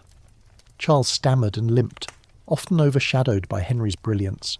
Courtiers barely noticed him. Ambassadors scarcely mentioned him in their reports. All the kingdom's hopes were pinned on Henry Frederick, the Prince of Wales, who seemed destined to eclipse all predecessors. The people's adoration sometimes bordered on frenzy. Crowds gathered outside his residences just to glimpse him ride past. Ballads were sung in taverns praising his courage and handsomeness. Painters rushed to capture his likeness, portraying him as the perfect Renaissance prince. Tall, fair, with noble bearing. For the first time in generations, England felt it had a prince who was not merely an heir, but a hero in waiting. Yet fate, with its cruel sense of irony, had other plans. In the autumn of 1612, Henry falls ill. At first, it seems like a fever, the kind of sickness that might confine a robust young man to bed for a week. But soon his condition worsens. High temperatures, delirium, and a wasting weakness that alarms his doctors. Physicians crowd his bedside, prescribing bleeding, purges, and endless tonics. The more they treat him, the weaker he grows. One mainstream fact. Henry Frederick died on November 6, 1612, at the age of 18. The cause remains debated. Typhoid fever, pneumonia, or some other infectious disease. Regardless of the diagnosis, the result was the same. England's brightest star was extinguished in his youth. The grief was overwhelming. London plunged into mourning. Shops closed, church bells tolled, and thousands lined the streets to watch his funeral procession. Contemporary accounts describe grown men weeping openly, women collapsing in grief, and poets writing elegies as though the entire nation had been orphaned. For many, Henry's death felt not just like the loss of a prince, but the theft of England's future. Here's your second joke, though a dark one. You could say Henry's death was the 17th century equivalent of a TV show cancelling its most popular character halfway through season 1. Fans devastated, critics baffled, and the storyline forced onto an understudy no one had expected to watch. For Charles, the overlooked younger brother, Henry's death changed everything. Suddenly the frail, stammering boy became heir to the throne. The kingdom, still reeling from grief, turned reluctantly toward him. Where Henry had embodied martial vigour, Charles seemed hesitant. Where Henry had inspired adoration, Charles evoked concern. The contrast could not have been sharper, nor the irony more biting. Historians still argue how different England's history might have been had Henry lived. Would he have launched England into war against Spain, reshaping Europe's balance of power? Would his charisma have quelled the rising tensions between Crown and Parliament? Or would his martial zeal have bankrupted the kingdom and provoked rebellion sooner? The counterfactuals tantalise, but no one can answer with certainty.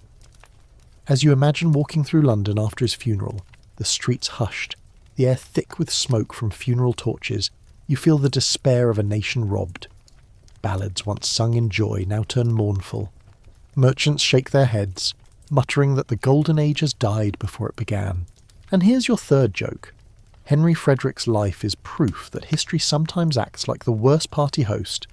It invites the most exciting guest, gives them all the attention, and then kicks them out before the fun even starts. The story of the Prince of Wales once again is marked by tragedy. Arthur, Edward, and now Henry Frederick, each hailed as the hope of England, each gone too soon. The title that promised continuity instead seems cursed, a golden crown with thorns hidden beneath. Yet history does not stop with Henry's funeral. The focus shifts to Charles, the awkward younger brother, suddenly bearing the weight of expectation. The court looks at him with doubtful eyes, the people sigh, and James I mutters prayers. The stage is set for a prince who never sought the limelight, but who will inherit both a crown and a crisis. As you leave the morning city in your imagination, torches flickering in the November mist, you sense the bitter irony. The brightest star of the Stuart dynasty burned out at 18, leaving a dimmer light to stumble forward into history. You step quietly into the royal nursery at Dunfermline Palace in 1600, the soft creak of floorboards muffled by heavy rushes spread across the stone floor. In the cradle lies Charles Stuart, second surviving son of James VI of Scotland and Anne of Denmark. He does not look like a boy destined for crowns. His tiny frame trembles with fevers, his legs are weak, and his nurses whisper that he may not survive infancy. In fact, so frail is the child that courtiers privately assume he will not matter. The future belongs to his older brother, Henry Frederick, who shines like a beacon. Charles is a shadow, the overlooked spare. And yet, history loves its cruel reversals. By 1612, when Henry Frederick, beloved Prince of Wales, dies suddenly, all the burden of expectation crashes down on Charles. The boy who limped, stammered, and hid behind his mother's skirts becomes heir to 2 kingdoms. You can almost hear the collective sigh of England. Admiration for the dazzling Henry turns to reluctant acceptance of Charles. The people glance at him with narrowed eyes, wondering whether this quiet boy can ever embody their hopes. From the start, Charles's life is shaped by weakness. As a child, he struggles to walk, requiring braces for his legs. He stammers painfully, his words halting, his confidence fragile. Imagine him at lessons, the tutor's stern gaze upon him, as he trips over Latin declensions while his brother Henry rattles them off with ease. The contrast is merciless. In the jousting yards, Henry charges with lance poised, while Charles watches from the sidelines, coughing in the chill air. It is little wonder the boy grows withdrawn, cautious, hesitant to step forward. One mainstream historical fact anchors this story. Charles did not speak clearly until the age of 7, and even then his stammer remained for life. Court chroniclers note how he blushed when called upon, shrinking from public display. To a world that prized eloquence and bravado, this was alarming. A prince who could not speak without stumbling seemed destined to falter. Yet Charles is not without gifts. He has a keen eye for art, a love of music, and an introspective intelligence. While his brother Henry amasses weapons and armour, Charles collects paintings, marvelling at Italian masters and Flemish detail. He listens intently to madrigals, his face serene as choirs sing polyphony. Even as a child, he shows a contemplative temperament, preferring quiet chambers to noisy tournaments. Here's a quirky tidbit. Charles, though small and frail, loved animals fiercely. He kept pet spaniels at court, doting on them so much that courtiers joked he cared more for dogs than for politics. One of these spaniels, named Rogue, often followed him everywhere, even into council meetings when he later became king. Imagine serious debates about war and taxes interrupted by the scratching of tiny paws on the floor.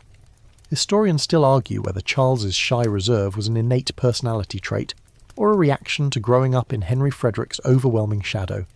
Did his stammer and limp make him cautious, or did being constantly overshadowed teach him to withdraw? Some suggest that his later stubbornness as king, the refusal to compromise, the insistence on dignity, was born out of years of being underestimated. A boy mocked for weakness might grow into a man obsessed with preserving authority. Now, picture 1612 again, the funeral of Henry Frederick. The streets of London overflow with mourners, their grief palpable. Charles, then 12, walks in the procession, his head bowed, his heart pounding. The people barely glance at him. Their tears are for the dead prince, not the awkward boy who remains. Yet destiny has shifted. Charles is now heir. Within 2 years, he's created Prince of Wales, a title that feels like a costume several sizes too large. The investiture takes place at Whitehall Palace in 1616. Trumpets sound, courtiers applaud, but the cheers lack the fervour once reserved for Henry. Charles, slender and hesitant, bows stiffly, his speech faltering as he accepts the regalia. The crown of the Prince of Wales seems to weigh heavily on his head, as though he fears it might topple. He smiles nervously, aware of the silent comparisons to his late brother. Here's your first joke for this section. Charles receiving the title of Prince of Wales was like the understudy finally stepping on stage, not because the star overslept, but because he died dramatically in the middle of the performance. No one clapped quite as loudly, but the show had to go on. Despite his timidity, Charles applies himself. He studies history, theology, and statecraft. He practices riding to strengthen his legs, determined to overcome his frailty. He forces his stammer into obedience, training his speech with dogged persistence. Slowly, he transforms into a more confident young man, yet the shadow of Henry never vanishes. Courtiers still sigh about what might have been, and ambassadors write cautiously about Charles's potential. Charles finds solace in art and ceremony. He commissions portraits that depict him as taller, grander, more regal than reality. He cultivates dignity through clothing, rich silks, pearl-studded doublets, and lavish lace collars. If he cannot match Henry's athletic vigour, he will at least project majesty through style. He becomes the first English prince to immerse himself fully in the culture of the European Renaissance, shaping tastes that will later define the Stuart court. But politics soon intrude. James I, ever eager to secure alliances, begins planning Charles's marriage. The most infamous attempt is the Spanish match, an audacious plan to wed Charles to the daughter of Philip III of Spain. To prove his seriousness, Charles, alongside his friend, the flamboyant Duke of Buckingham, decides to travel incognito to Madrid in 1623. The escapade is half comedy, half disaster. The two young men disguise themselves, sneak across France, and suddenly appear at the Spanish court, shocking everyone with their impulsive boldness. Here's your second joke. Think of it as the 17th century equivalent of a teenager showing up uninvited at a celebrity's house, bouquet in hand, hoping for a date. Awkward, dramatic, and destined to end in embarrassment, the Spanish match collapses, humiliating Charles and enraging the English, who loathe Spain. Yet the episode hardens him. For once he steps out of Henry's shadow, showing daring, however clumsy, and a determination to assert himself. The failure also convinces him that he must marry a Protestant princess, leading eventually to his union with Henrietta Maria of France. As Prince of Wales, Charles grows increasingly formal, even aloof. He learns from his father's political squabbles with Parliament and vows to preserve royal dignity at all costs. His court becomes known for its elegance, its artistic patronage, its aura of majesty. But the same traits that make him dignified also make him inflexible. He begins to see compromise as weakness, debate as insult. The shy boy becomes a rigid prince, armouring his vulnerability with ceremony and pride. Historians still debate whether Charles's stubbornness was defensive, born of insecurity, or principled, rooted in genuine conviction about monarchy. Was he the awkward child forever compensating for a lost brother, or a deeply sincere man who believed in the divine right of kings? The line is blurred, as history often is. By the time James I dies in 1625, Charles is 24. He steps onto the throne not as the dazzling star the people once adored, but as a man who has grown into his role reluctantly, cautiously, stubbornly. He inherits a kingdom suspicious of him, wary of his aloofness, yet bound to him by law and blood. The reluctant Prince of Wales is now King Charles I, a monarch whose reign will lead to one of the most violent ruptures in English history. Here's your third joke. It's almost as if destiny had an odd sense of humour. Here's a kingdom that adored Henry. Instead, let's give them Charles. Good luck, everyone. As you step out of Whitehall in your imagination, the sound of Charles's faltering voice still lingers in your ears, mingled with the whispers of courtiers comparing him to the brother he could never surpass. The reluctant Prince of Wales has become king, and the next act of the story will show how his stiffness, pride, and insecurity collide with the storm of Parliament and people. Step now into the banqueting house at Whitehall Palace in the mid-1610s, its white stone gleaming in the torchlight, its ceilings adorned with allegorical designs that dazzle the eye. Courtiers whisper in silks and velvets, masks glitter with gold leaf and pearls, and musicians tune lutes that tremble with anticipation. At the centre of it all stands Charles, Prince of Wales, slender and watchful, his dark eyes tracing the scene with both shyness and calculation. The masque, part play, part ballet, part political performance, unfolds as more than mere entertainment. Here, princes and princesses become pieces in Europe's grand game of dynastic chess. The Stuart court under James I adored masks. Unlike the rowdy, bawdy plays of Shakespeare's Globe, masks were elitist spectacles designed to showcase harmony, order, and the divine right of monarchy. Costumes shimmered with celestial imagery, stages transformed into enchanted groves or temples of virtue, and allegories thinly veiled political messages. When the Prince of Wales appeared in a mask, he was not simply acting, he was demonstrating his suitability as heir, his alignment with classical virtues, and his availability in the marriage market. One mainstream fact: Charles, as Prince of Wales, participated in masks designed by the great architect Inigo Jones and penned by the poet Ben Jonson. These performances combined art, architecture and poetry into an elaborate tableau that dazzled visiting ambassadors. When Charles danced in such masks, he was not merely entertaining the court, he was advertising himself to Europe's dynastic brokers. His grace on stage, his elegance in costume, and his fluency in allegory all served as signals. Here is a prince educated, cultured, and ready to wed. Imagine the scene. Charles, clad in cloth of silver embroidered with suns and stars, steps forward to represent Apollo or virtue. His movements are slow and deliberate, every gesture rehearsed to perfection.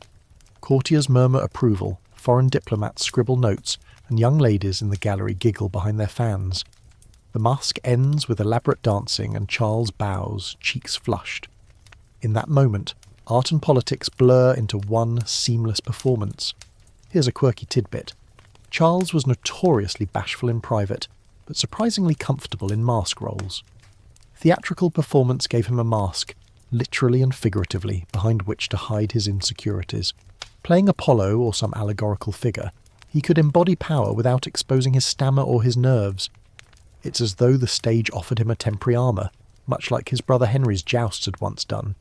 Historians still argue whether these masks genuinely strengthened Charles's political position or merely flattered his ego.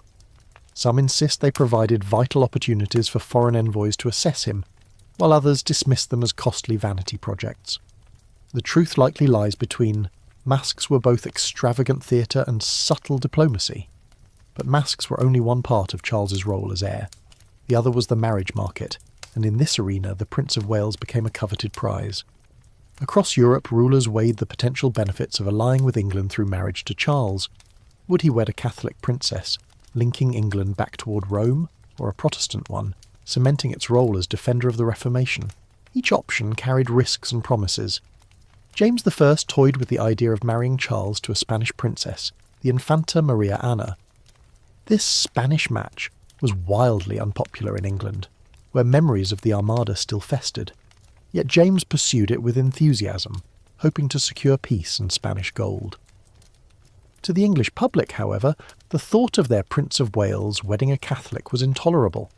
Pamphlets denounced the plan, ballads mocked it, and preachers thundered against the Pope's influence. Charles himself, still young and timid, was reluctant. But under pressure from his father and the Duke of Buckingham, he played his part, writing letters and entertaining the possibility. Then, in 1623 came the infamous adventure. Charles and Buckingham travelled incognito to Spain to woo the Infanta directly. It was a disaster. The Spanish court was polite but wary. Maria Ana had no interest in marrying a Protestant prince, especially one who arrived unannounced. The negotiations collapsed in embarrassment, and Charles returned home humiliated. Here's your first joke for this section. Imagine two awkward tourists showing up in Madrid without reservations, demanding a royal wedding, and being politely told, "Sorry, we're fully booked." That was essentially the Spanish match fiasco. The fallout was immediate. The English people, who had always opposed the match, now cheered Charles's failure as proof of Spain's arrogance. Charles, once cautious, became furious. The timid prince transformed into a young man burning with anti-Spanish zeal. His humiliation hardened into resolve. His bride would not be Spanish. Instead, he turned his eyes toward France, arranging marriage with Henrietta Maria, sister of Louis XIII. Back in London, masks continued to dazzle. Charles appeared in ever grander productions, dancing alongside courtiers, embodying chivalric ideals. Yet beneath the glitter lay tension. Each mask was also propaganda, assuring the people that their prince was vigorous, virtuous, and destined to reign. And every performance carried the silent question, when would he secure a wife and produce the next Prince of Wales? One quirky anecdote. In one mask, Charles played the role of a knight who banished discord and restored harmony. The irony was thick. Courtiers whispered that the real discord was between Parliament and James, between Catholics and Protestants, between Charles's shyness and the people's expectations. The mask promised harmony, but reality hummed with tension. Historians still debate how much Charles's experience in masks shaped his later kingship. Some argue he absorbed the theatricality too deeply, turning his monarchy into a kind of mask, heavy on ceremony, light on flexibility. Others suggest he used the performances to build a sense of dignity that he otherwise lacked. Either way, the image of Charles as a prince of performance stuck, a foreshadowing of the ceremonial rigidity that would later characterise his reign. Meanwhile, the marriage market finally bore fruit. In 1625, Charles wed Henrietta Maria of France. She was Catholic, a fact that alarmed Parliament, but she was also charming, spirited, and beautiful. Their marriage, though initially rocky, would grow into genuine affection. Yet from the start it symbolised the uneasy compromises of Charles's position, a Protestant kingdom ruled by a king with a Catholic queen. Here's your second joke. You could say Charles's marital choices were like his stage performances, ambitious scripts, questionable casting, and audiences who weren't always thrilled with the ending. As Prince of Wales, Charles was shaped by these twin arenas, masks and marriage negotiations. Both were stages where he was displayed, judged, and pressured. Both demanded performance, whether in silken costume or diplomatic letter. Both taught him to equate majesty with image, dignity with control, and compromise with humiliation. By the time James I died in 1625, Charles had grown from shy boy into a man cloaked in ceremony. He had danced in masks as Apollo, wooed princesses across Europe, and endured the mockery of a failed Spanish match. He had learned, painfully, that kingship was as much theatre as reality, yet he also carried forward an inflexibility, a reluctance to bend that would later prove catastrophic. And here's your third joke. Charles's entire career as Prince of Wales could be summed up as theatre kid energy. Dramatic performances, elaborate costumes, intense feelings, and the occasional total meltdown when things didn't go his way. As you leave the banqueting house in your imagination, the lutes fading, the dancers bowing, you glimpse Charles lingering in the shadows. The mask is over, but the real drama of his reign is just beginning. Soon the stage of marriage and performance will give way to the harsher theatre of politics, where applause is rare and mistakes are costly. The year is 1623, and you find yourself trudging down a dusty French road alongside two very unlikely travellers. They are not merchants, not pilgrims, not wandering minstrels, but the heir to the English throne, Charles, Prince of Wales, and his flamboyant companion George Villiers, Duke of Buckingham. Their cloaks are drawn tightly, their identities concealed, their mission absurd. They are travelling incognito to Madrid to win the hand of the Infanta Maria Anna, daughter of the King of Spain. No fanfare, no heralds, no protective guard of honour, just two high-ranking men sneaking through Europe on what can only be described as a dynastic road trip gone terribly wrong. This escapade becomes one of the most notorious episodes of Charles's time as Prince of Wales, remembered by historians and mocked by pamphleteers alike. The Spanish match had been James I's pet project, the great dream of marrying his son into the most powerful Catholic dynasty in Europe. For James, peace with Spain meant stability, and perhaps a fat dowry. For Parliament and the English people, however, it reeked of betrayal. Memories of the Spanish Armada still haunted them, and the idea of a Catholic queen sitting beside their Protestant king filled them with dread. One mainstream historical fact anchors this story. In February 1623, Charles and Buckingham travelled in disguise to Madrid, determined to win Maria Anna's hand. They did not tell James until after they had set off, plunging the English court into panic. For weeks, the fate of the heir to the throne hung on the roads of Europe, vulnerable to bandits, illness, or diplomatic disaster. It was the most reckless adventure an English prince had attempted in centuries. Imagine the absurdity of the situation. Charles, shy and awkward, forced to play the gallant suitor in a foreign court where every move is scrutinised. Buckingham, flamboyant and swaggering, acting as both wingman and chaperone. Their disguises are flimsy at best. Two tall, aristocratic Englishmen with expensive manners hardly blend in among peasants. Rumours spread quickly, and by the time they reach Madrid, the Spanish court is fully aware of their arrival. Here's your first joke for this section. It was the 17th century equivalent of trying to sneak into a celebrity's mansion by wearing sunglasses and a baseball cap. Everyone knows exactly who you are, but they politely pretend to be surprised. At first, there is a flurry of excitement in Madrid. The idea of the English prince arriving in person seems romantic, almost chivalric. But soon the problems mount. The Infanta Maria Anna is devoutly Catholic, and she recoils at the prospect of marrying a Protestant. Spanish courtiers set conditions. Charles must convert to Catholicism, England must ease restrictions on Catholics, and papal approval must be secured. These demands are politically impossible for Charles, whose homeland despises Rome. The negotiations stall, every meeting an exercise in polite futility. Meanwhile, Charles tries to woo Maria Anna directly. Picture the scene. The prince, nervous and earnest, attempting courtly gestures in halting Spanish. She responds with cold courtesy, never warming to him. According to reports, she avoided being alone with him, insisting that her conscience could not allow marriage outside her faith. To Charles, raised in the theatrical world of masks and allegories, the blunt rejection must have been mortifying. A quirky tidbit emerges here. During his stay in Madrid, Charles was given a tour of the Escorial, the vast and solemn palace monastery built by Philip II. Its severe architecture, endless corridors and austere chapels impressed and intimidated him. He confessed to finding it oppressive, remarking privately that it was a place more suited to monks than monarchs. For a young man steeped in the elegance of Inigo Jones's masks, the Escorial felt like an ominous reminder that Spain and England lived in very different cultural worlds. Historians still argue about Charles's motivations for undertaking this reckless trip. Some believe he was genuinely romantic, hoping to win Maria Anna's heart through personal charm. Others see it as a desperate bid to prove his independence from his father, James I, and to demonstrate that he was not the timid boy people assumed. Still others suggest Buckingham manipulated him, urging the adventure as a way to bolster his own influence. The truth is likely a blend of all three, but what is clear is that the plan was doomed from the start. By the autumn of 1623, Charles is humiliated. Negotiations collapse, Maria Anna remains unmoved, and Spain's demands are impossible. Worse, pamphlets back in England mock the entire escapade. The people laugh at the image of their prince running off to woo a reluctant Catholic bride, calling him naive and foolish. Parliament fumes at James for entertaining the match at all.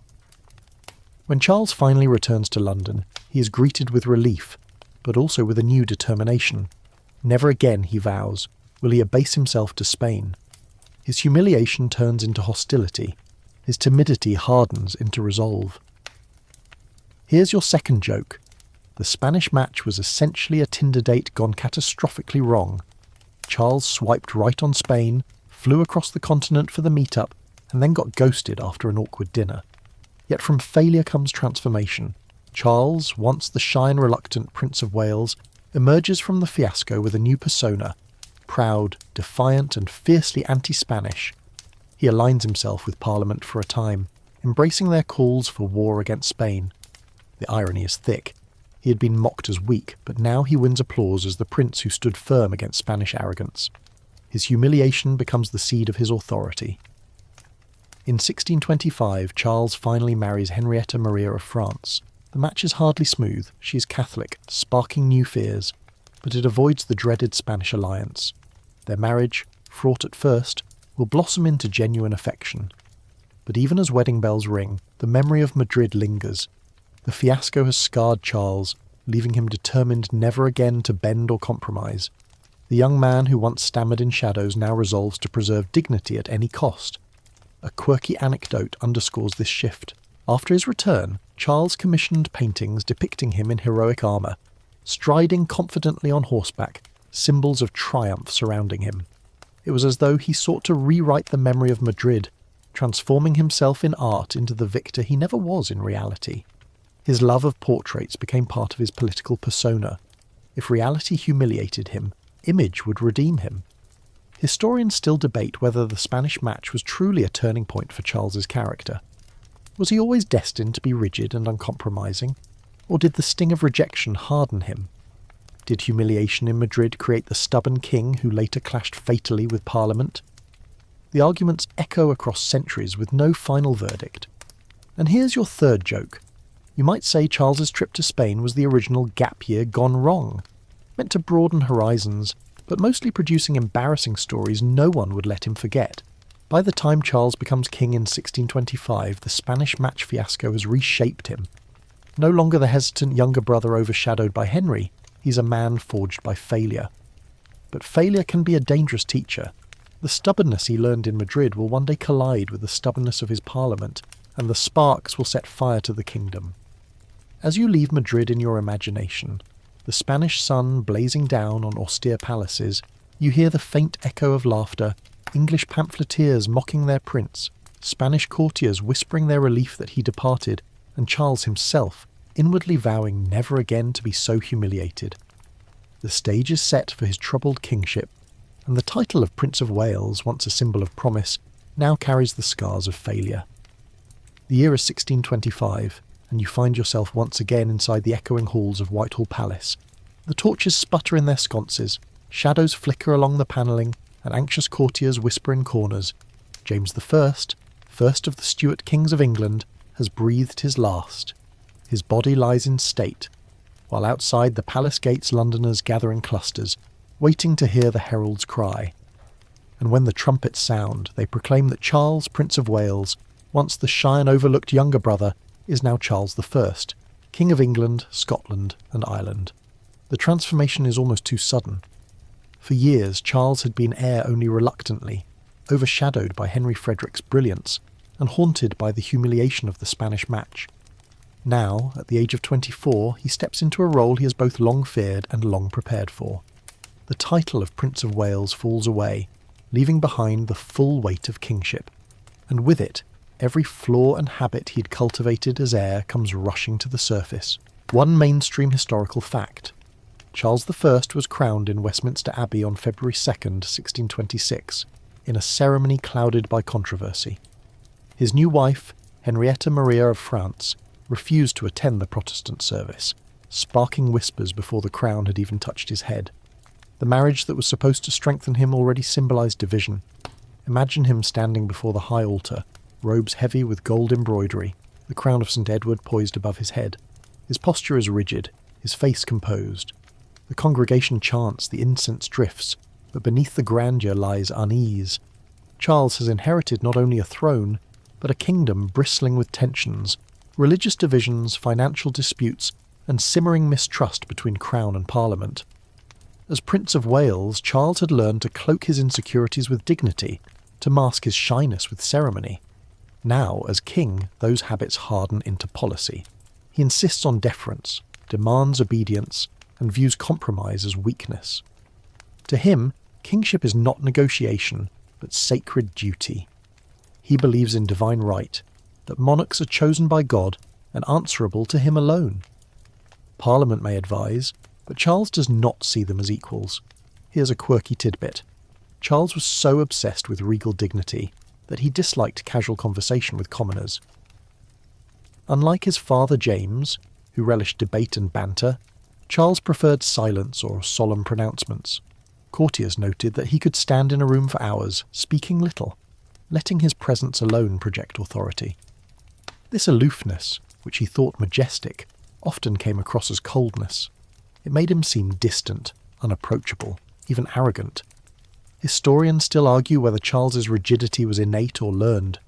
Was it the result of his shy, stammering childhood, forcing him to overcompensate with formality? Or did the trauma of Madrid, where he felt humiliated and mocked, teach him to value dignity above all else? Perhaps both forces entwined, shaping a man who clung to ceremony as a shield. Picture his early reign in motion. Charles calls Parliament, asking for funds to wage war against Spain, a complete reversal from his father's pacifist policies. But Parliament, suspicious of his marriage to a Catholic queen and resentful of Buckingham's influence, grants him only limited subsidies. Charles bristles, feeling insulted. He dissolves Parliament, convinced they are meddling. Thus begins a pattern: request, refusal, quarrel, dissolution. The Prince of Wales, who once played Apollo in masks, now plays king with a script that demands obedience and punishes dissent. Here's your first joke for this section. You could say Charles treated Parliament like an annoying sibling on a road trip. Don't touch me, don't question me, don't ask if we're there yet. Except the stakes were national bankruptcy and civil war, not just to squabble over snacks. Charles pours his energy into his marriage with Henrietta Maria. At first, their relationship is rocky. She is young, spirited, and defiantly Catholic. He is stiff, formal, and suspicious of her foreign household. Their quarrels echo through the palace halls. Yet over time, affection blossoms. They grow close, sharing a genuine love that will endure through trials. This bond, though tender, also isolates Charles further from his Protestant subjects, who view the Queen with deep mistrust. Meanwhile, Charles embraces art and architecture as instruments of kingship. He collects paintings by Titian, Rubens, and Van Dyck, assembling one of the greatest art collections in Europe. He commissions Van Dyck to paint him as an elegant, commanding monarch, depicted on horseback, robes billowing, chin raised. These portraits become part of his strategy. If words fail him, images will speak. He believes majesty can be projected, crafted, and staged, just as he once learned in masks. But Parliament is not swayed by paintings. Financial struggles deepen. Wars with Spain and France falter, draining resources. Buckingham's failures as commander ignite fury. In 1628, Parliament presents the Petition of Right, demanding limits on the king's powers. No taxation without consent, no imprisonment without cause. Charles signs reluctantly, only to ignore it soon after. His trust in Parliament collapses. His belief in divine right grows firmer. By 1629, he dissolves Parliament again and begins what becomes known as the personal rule. For 11 years, he governs without calling them back. One quirky anecdote from this period. Charles found ingenious ways to raise money without Parliament. He revived obscure medieval taxes, like ship money, originally levied on coastal towns to fund naval defence. He extended it to inland counties, provoking outrage. To the people, it felt like being charged for a lifeboat when they lived miles from the sea. Yet Charles enforced it with rigid determination, seeing it as his rightful prerogative. Historians still argue whether Charles's personal rule was tyranny or competent governance. Some note that during those 11 years, peace largely held, trade flourished, and the court thrived artistically. Others insist it was a dangerous erosion of liberties, a simmering kettle that would eventually boil over. The debate is endless, with evidence to support both views. As Charles grows into kingship, the ghost of his time as Prince of Wales lingers. The boy who once felt overshadowed now clings fiercely to authority. The youth humiliated in Madrid now refuses humiliation at home. The shy child mocked for his limp now insists on being portrayed as regal perfection. Every weakness becomes fuel for stubborn strength, but stubbornness without flexibility hardens into brittleness. Here's your second joke. Charles's reign was a bit like trying to assemble IKEA furniture without the instructions. He insisted he knew what he was doing, refused help, and when it all wobbled dangerously, he blamed everyone else for not appreciating his craftsmanship. Religion deepens the divide. Charles supports Archbishop Laud's reforms, emphasising ritual, hierarchy, and beauty in worship. To many Protestants, these changes smell of Catholicism. Pews bristle with suspicion, pulpits thunder against popish tendencies, and pamphlets circulate depicting the king as a secret papist. The fact that his queen is openly Catholic only fuels the fire. As tensions mount, Scotland becomes the flashpoint. In 1637, Charles attempts to impose a new prayer book on the Scots, triggering riots. Stools are hurled at ministers, mobs swarm the streets, and the national covenant is signed in defiance. The boy once raised in Scotland now finds his birthplace leading the rebellion against him. The irony is bitter. The shy second son who rose reluctantly has managed to provoke both kingdoms into anger. By 1640, Charles is forced to recall Parliament to fund wars against the Scots. But years of mistrust cannot be undone. The Long Parliament seizes the opportunity to curtail royal power further, executing Strafford, impeaching Laud, and demanding reforms. Charles resists, tempers flare, and in 1642 civil war erupts. The once reluctant Prince of Wales is now the embattled king, his rigidity clashing with a parliament equally determined. Here's your third joke. You could say Charles was like a student who ignored all the warnings about a looming exam, then panicked on test day, blamed the teacher, and insisted the grading system was rigged. Only in this case, the exam was the survival of the monarchy. As you step away from Whitehall in your imagination, the drums of war echo faintly. Charles, no longer Prince of Wales but monarch, has turned the lessons of his youth, humiliation, shyness, obsession with dignity, into the stubbornness that will cost him dearly. The golden hopes once invested in the title of Prince of Wales have curdled into the dark clouds of civil war. The stage is set for a kingdom divided, a king at odds with his people, and a monarchy teetering on the edge of destruction. You step into London in the year 1642, the cobbled streets buzzing with anxious voices and the clatter of hooves. The air smells of smoke and damp parchment, for everywhere men are reading broadsheets, sermons and proclamations. Some papers are nailed to doors, others passed from hand to hand, and almost all of them bear the name of King Charles I, the once shy Prince of Wales now transformed into embattled monarch.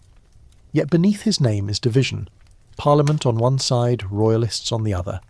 The very kingdom that once yearned for the security of a Prince of Wales has fractured into war. When Charles ascended the throne in 1625, the title of Prince of Wales vanished with him. For nearly 2 decades there was no new prince. Charles's own children were still infants when tensions with Parliament exploded, and the absence of a visible heir left the monarchy even more fragile. In earlier generations, the presence of a Prince of Wales reassured people that no matter how turbulent the politics, the future of the dynasty was secure. But in the 1640s, with no strong heir on public display, the king himself became the sole embodiment of the monarchy's fate. His crown and his head were one and the same in the people's imagination. One mainstream historical fact anchors us here. The English Civil War officially began in August 1642, when Charles raised his standard at Nottingham. The gesture was both theatrical and desperate, an emblem fluttering in the wind, calling loyal subjects to his cause, yet the response was tepid. Few rallied, and the banner itself was soon blown down in a storm. To many it seemed an omen. Imagine the scene. Charles, clad in armour, riding across the field, stiff-backed and solemn, his horse's hooves striking sparks against stone. His speeches are measured, his words dignified, but his voice lacks the fire to ignite hearts. He has inherited all the ceremony of monarchy, but none of the populist flair of his predecessors. Henry VIII could command with bluster. Elizabeth could charm with charisma.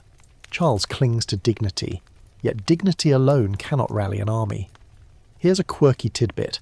Charles insisted on carrying his own folding stool into battle camps. Even in wartime he would sit primly on a chair while others perched on logs or the ground. It was a symbol of his obsession with formality, but soldiers muttered that their king seemed more concerned with appearances than with their hardship. Historians still argue whether Charles ever truly had a chance of winning the Civil War. Some suggest his disciplined cavalry, led by his nephew Prince Rupert of the Rhine, gave him real military strength. Others argue that Parliament's control of London, its financial resources and its navy doomed him from the start. What is clear is that Charles believed deeply in his divine right and refused to compromise, even when doing so might have saved him. As the war drags on, the absence of a Prince of Wales becomes glaring.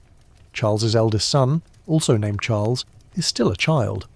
At times he accompanies his father's campaigns, a small figure in miniature armour, meant to symbolise continuity. Imagine the boy standing beside the royal standard, eyes wide, his little frame swallowed by steel plate, while his father addresses weary troops. The sight is moving, but also haunting. Another young heir paraded in a time of crisis, a reminder of how fragile dynasties rest on fragile bodies. Here's your first joke for this section. You might say little Charles was the 17th century equivalent of a politician bringing a toddler on stage to win sympathy, except this toddler was expected to represent the survival of monarchy itself. Talk about pressure at recess. Meanwhile, the kingdom fractures. Families split between Parliament and king, churches divide, towns become garrisons. The soundscape of England changes. Drums beat in market squares, Muskets crack in fields, church bells toll not just for worship but for alarm. You, wandering through these landscapes, see hedgerows turned into barricades, manor houses into fortresses, and simple villages scarred by rival flags. The monarchy, once stabilised by the reassuring presence of a Prince of Wales, now teeters on collapse. Charles proves brave in battle, but indecisive in strategy. He relies heavily on Rupert's cavalry brilliance, yet squabbles with his commanders. He issues proclamations dripping with dignity, but fails to adapt to shifting realities. Parliament, meanwhile, innovates. They form the new model army under Oliver Cromwell, disciplined, motivated, driven by religious fervour. Against this rising force, Charles's reliance on ceremony and divine right looks increasingly out of touch. Here's a quirky anecdote. During one battle, Charles narrowly avoided capture when his horse bolted. Courtiers rushed to spin the incident as providence, declaring that God himself had guided the king's escape. Parliamentarian pamphleteers, of course, mocked it as proof that even the king's horse wanted no part of him. Historians still argue whether Charles's refusal to compromise was noble or foolish. Was he a martyr to principle, holding firm to the sacred rights of monarchy? Or was he a stubborn man who mistook rigidity for honour, leading his kingdom into needless bloodshed? The arguments rage still, each shaped by whether one views monarchy as sacred duty or dangerous indulgence.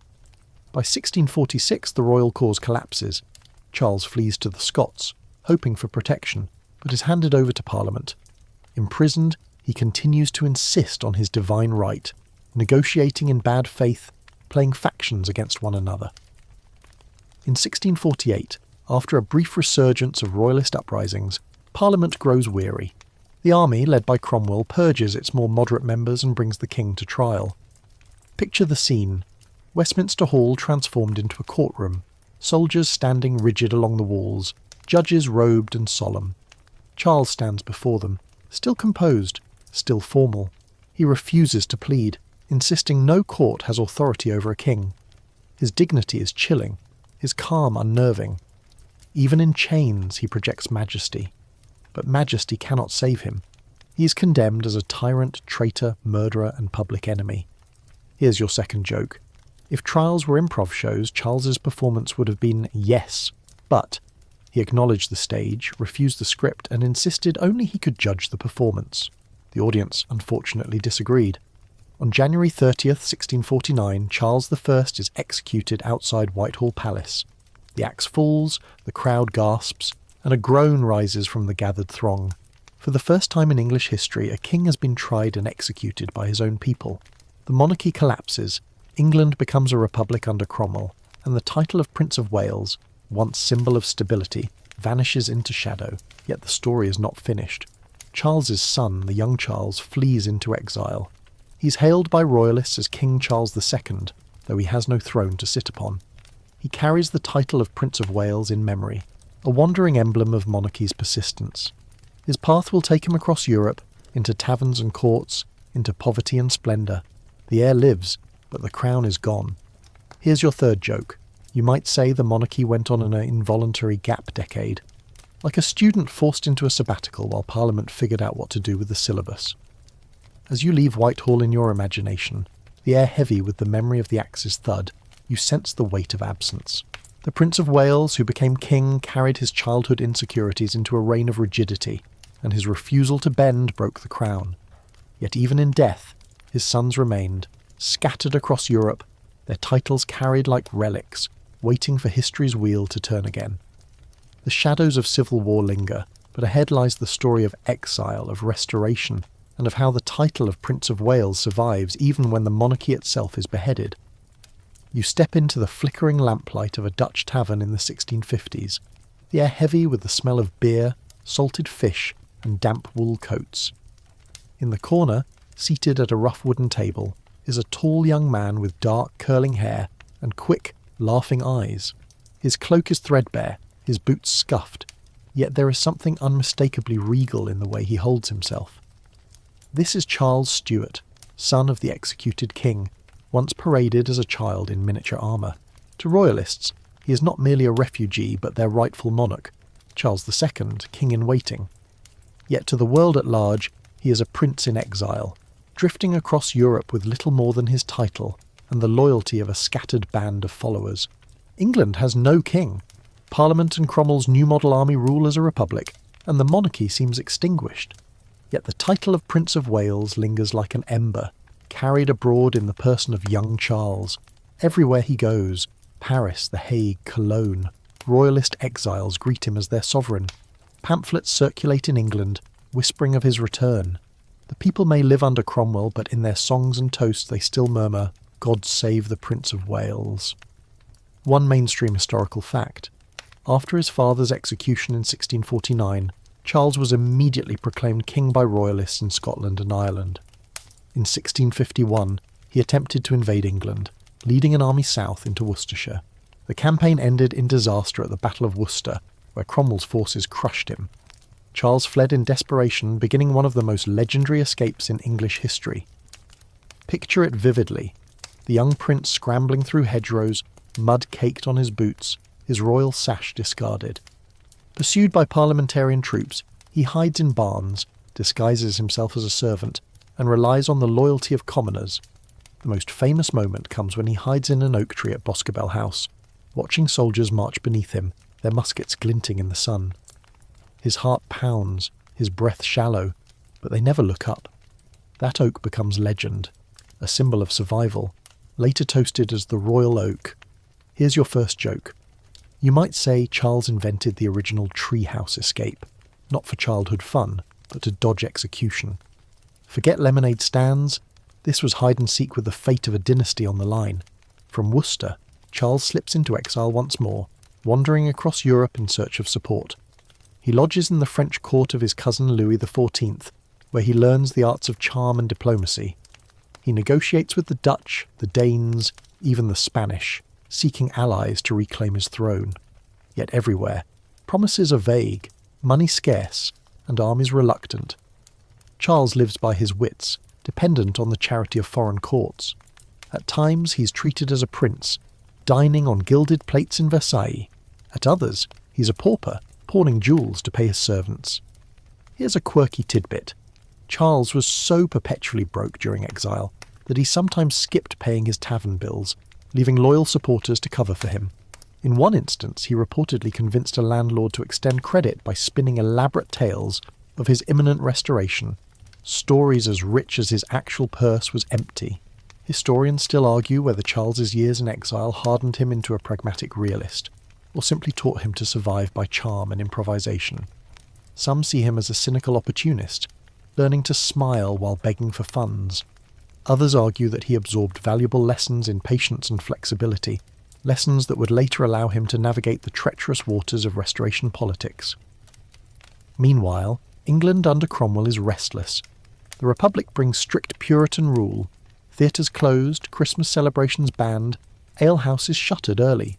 Some relish the moral discipline, but many chafe under the severity. In taverns and markets, whispers spread. Would it be so bad if the king returned? The absence of a Prince of Wales at home, a living embodiment of continuity, leaves the people uneasy.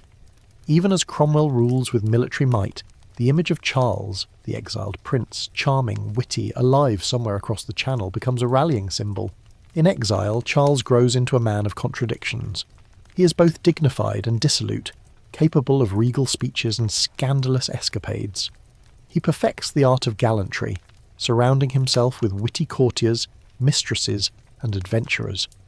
He becomes known for his easy laugh, his ability to turn strangers into allies, his knack for slipping out of tight corners. Compared to his father's rigid solemnity, Charles exudes flexibility, the survival instinct of a man who has lost everything but refuses to disappear.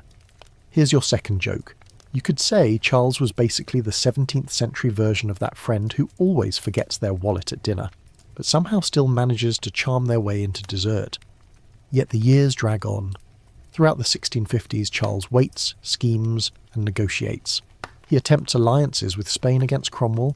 He flirts with Catholic powers while promising Protestant loyalty. He dangles his marriage prospects like bait before foreign courts. Each attempt fizzles. He remains the wandering Prince of Wales, more rumour than reality, more symbol than substance. Historians still debate whether Charles ever seriously considered abandoning the crown. Some letters hint at despair, moments when he confided to friends that perhaps his dynasty was doomed. But others show his resilience, his conviction that sooner or later England would tire of Puritan rule and call him back. That conviction, shaky though it seemed, proved prophetic. When Cromwell dies in 1658, the Republic falters. His son, Richard Cromwell, lacks the authority to control the fractious army and parliament. The government splinters, factions rise, and chaos looms. England, weary of instability, begins to yearn for the return of monarchy. General George Monk, a pragmatic soldier, marches south with his army and negotiates the restoration. Messages fly across the Channel to Charles. The throne is his, if he will accept it. In May 1660, Charles sails from the Netherlands back to England. Picture the scene, the Thames crowded with boats, their sails billowing, flags waving, cannons firing salutes. Crowds throng the riverbanks, cheering wildly, weeping with joy. For the first time in over a decade, England has a king again. Charles steps ashore at Dover, tall, smiling, his hair flowing, the very image of restored monarchy. The exile has ended. The wandering prince is now Charles II, King of England. Here's your third joke. You might say Charles's return was the ultimate comeback tour, longer than any rock band reunion, more dramatic than any soap opera twist, and with much better wigs. Yet in those triumphant moments, the ghost of his exile lingers. The years spent as a penniless Prince of Wales in taverns and foreign courts shaped him deeply. They taught him to laugh when others frowned, to bend where others broke, to savour pleasure in the face of hardship. These traits would define his reign, the merry monarch, famous for his wit, his mistresses, and his irrepressible charm. But the Restoration also carried its burdens. Charles's easy charm could not erase the scars of civil war, the divisions between king and parliament, the suspicions about religion. The monarchy was back, but it was no longer unquestioned. The Prince of Wales, who once hid in an oak tree, would spend his reign balancing on the knife's edge of popularity and distrust. As you leave Dover in your imagination, the air thick with cheers and the smell of gunpowder salutes, you look back across the Channel. The taverns of Europe fade into memory, the exile's laughter lingers faintly, and the title of Prince of Wales gleams anew, no longer a crown of thorns, but a symbol of resilience. The boy who fled Worcester, the young man who hid in an oak, has returned not just as king, but as proof that monarchy, however battered, could survive even the axe. Step into the court of Charles II in the mid-1660s, where candlelight glimmers off gilded mirrors and laughter rises above the strains of violins. This is the court of the merry monarch, a place of wit, revelry and intrigue. But in the shadows of these glittering halls stands a quieter figure, James Stuart, younger brother of the king. He is tall, dark and serious, his demeanour a sharp contrast to Charles's irreverent charm. Though he is heir to the throne, James does not carry the title that once defined the security of England's future. He is not the Prince of Wales, he is the Duke of York, and that difference matters. Traditionally, the eldest son of a monarch is styled Prince of Wales, a visible reassurance to the kingdom of continuity. But Charles II, despite his numerous children by mistresses, has no legitimate heir with his queen, Catherine of Braganza. With no son to bear the title, the dignity of Prince of Wales falls into abeyance. James, as the king's brother, is heir presumptive, but custom dictates he cannot hold the title. He remains Duke of York, a reminder that the succession rests on shaky ground.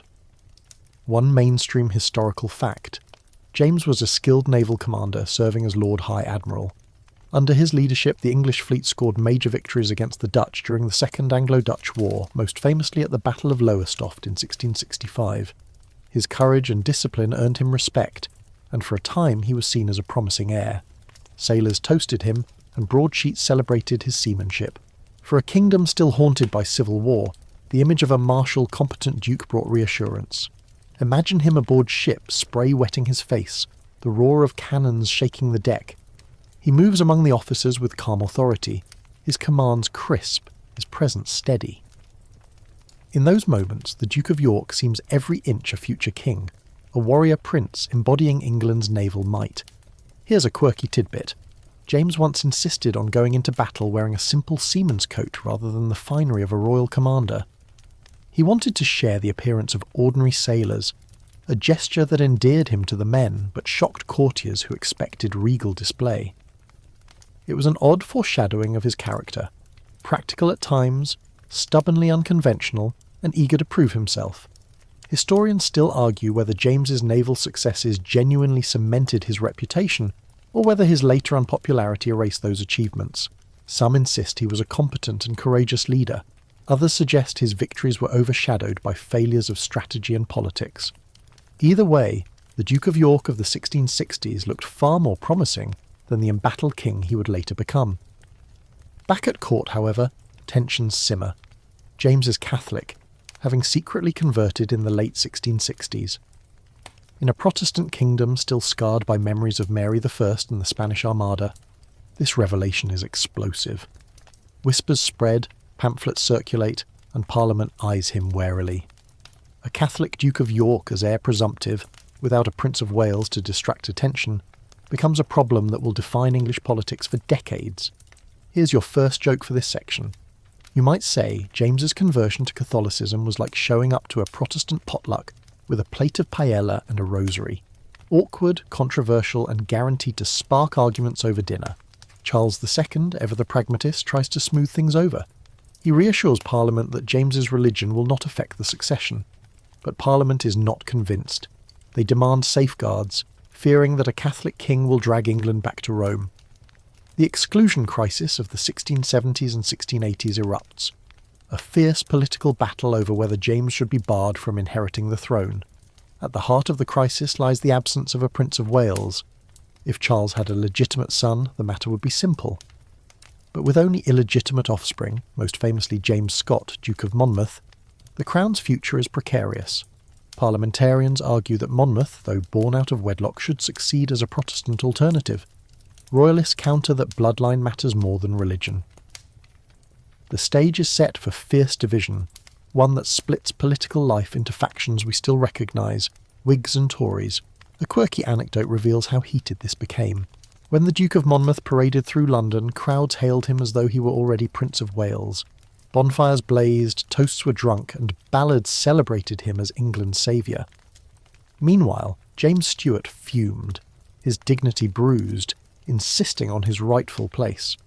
For a moment it seemed that the absence of a legitimate Prince of Wales had created two rival claimants, one official but distrusted, the other illegitimate but beloved.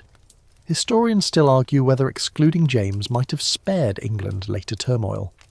Was Parliament correct to fear his Catholicism, or did their attempts to block him merely inflame divisions?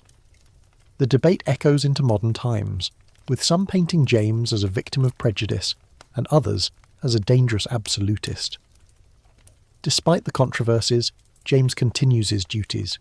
He remarries after the death of his first wife, Anne Hyde, and fathers daughters Mary and Anne, both Protestants, raised carefully to reassure the public. Yet even their existence cannot calm fears. People mutter that a Catholic king will corrupt his heirs, that popery will seep into the monarchy itself. Without a Prince of Wales to focus loyalty, suspicion festers. Here's your second joke. You could say the monarchy at this point was like a family board game. Half the players insisting on following the rules of succession, the other half flipping the table because they didn't like who was winning. By the late 1670s, the exclusion crisis reaches fever pitch. Petitions circulate demanding James's exclusion, while loyalists counter with declarations of support. Parliament debates, riots erupt, and London becomes a city of slogans and processions. The king dissolves Parliament repeatedly to protect his brother's rights, but the damage is done. The monarchy is divided against itself, the succession a matter of public brawl. James himself grows more rigid. Where Charles charms with laughter, James hardens with solemnity. He refuses to disguise his Catholicism, refuses to play politics with his faith. Admirable in conviction, disastrous in strategy. His stubbornness convinces his enemies that he is a danger. To them, the absence of a Protestant Prince of Wales is not just a gap, it is a threat looming over the nation's soul. Here's a quirky tidbit. James's unbending nature extended even to daily habits. He was known for rising early, exercising diligently, and maintaining strict routines, while his brother Charles famously stayed up late chasing pleasures. One courtier joked that Charles was king of the night, while James was king of the dawn. The contrast between them, merry libertine and solemn soldier, only sharpened the tension. Historians still argue whether James's downfall was inevitable or preventable. Could he have compromised, assured Parliament, and secured his place? Or was the tide of anti-Catholic sentiment simply too strong for any Stuart to resist? The answers vary, but the fact remains, James's years as Duke of York, heir without the title of Prince of Wales, were marked by battles that would decide the future of the monarchy. When Charles II dies in 1685, James ascends the throne as James II. His daughters Mary and Anne wait in the wings, Protestant heirs to calm a Protestant nation. But his Catholicism, his rigidity, and the absence of a reassuring Prince of Wales all conspire against him. Within 3 years he will be overthrown in the Glorious Revolution, replaced by his own daughter Mary and her husband William of Orange. Here's your third joke. You might say James was the historical equivalent of the understudy who finally got the lead role, only for the audience to boo so loudly that they dragged his daughter on stage instead. As you leave Whitehall in your imagination, the candles of Charles II's court gutter out, replaced by the chill austerity of James's reign. The story of the Prince of Wales falters here, not in glory, but in absence. For decades the title was empty, and in that emptiness mistrust flourished. The next chapter belongs not to a crowned Prince of Wales, but to the ghosts of missed opportunities and the brewing storms of exile. Step into the port city of Saint-Germain-en-Laye in the winter of 1689. The French air is cold, sharp, with the smell of pine smoke from chimneys, and in the royal apartments of Louis XIV's palace, a scene unfolds that feels both ceremonial and desperate. James II of England, deposed in the Glorious Revolution, sits brooding, his Catholic faith as unyielding as his jaw. Beside him is Mary of Modena, his young Italian queen, her face pale but resolute. In her arms is their infant son, James Francis Edward Stuart, born in June 1688, known to his supporters as the Prince of Wales, to his enemies as the warming pan baby. The nickname itself tells the story. Rumour spread that the child was not truly James's son at all, but a substitute smuggled into the Queen's birthing chamber in a warming pan, a deception to ensure a Catholic heir. It was nonsense, of course. The Queen had been visibly pregnant for months, and numerous witnesses swore to the birth. But the myth stuck, whispered in taverns, shouted in Parliament, printed in pamphlets. The child was branded illegitimate in the eyes of many Englishmen before he had drawn his first breath. One mainstream historical fact: the birth of James Francis Edward on June 10, 1688, sparked the immediate crisis that brought about the Glorious Revolution. Until that moment, many Protestants tolerated James II's Catholicism because his 2 Protestant daughters, Mary and Anne, stood next in line. But with the arrival of a Catholic son, styled Prince of Wales, the prospect of a lasting Catholic dynasty became real. Fear turned to revolt, and within months William of Orange and Mary seized the throne. Imagine the chaos. In London, church bells tolled as the news spread. Courtiers exchanged anxious glances. Parliament erupted in panic, and whispers grew into shouts. "The Queen's child is no true prince." In coffeehouses, customers argued furiously, some insisting the baby was smuggled, others dismissing the tale as absurd propaganda. The absence of transparency, the distrust of James II, and the intensity of religious division all fed the legend. Here's a quirky tidbit. Years later, Jacobite supporters carried portraits of the young James Francis Edward in tiny lockets, or even had his image baked into gingerbread cakes, a portable devotion to the exiled prince. Meanwhile, his opponents depicted him in caricatures as a false child, forever tied to that infamous warming pan.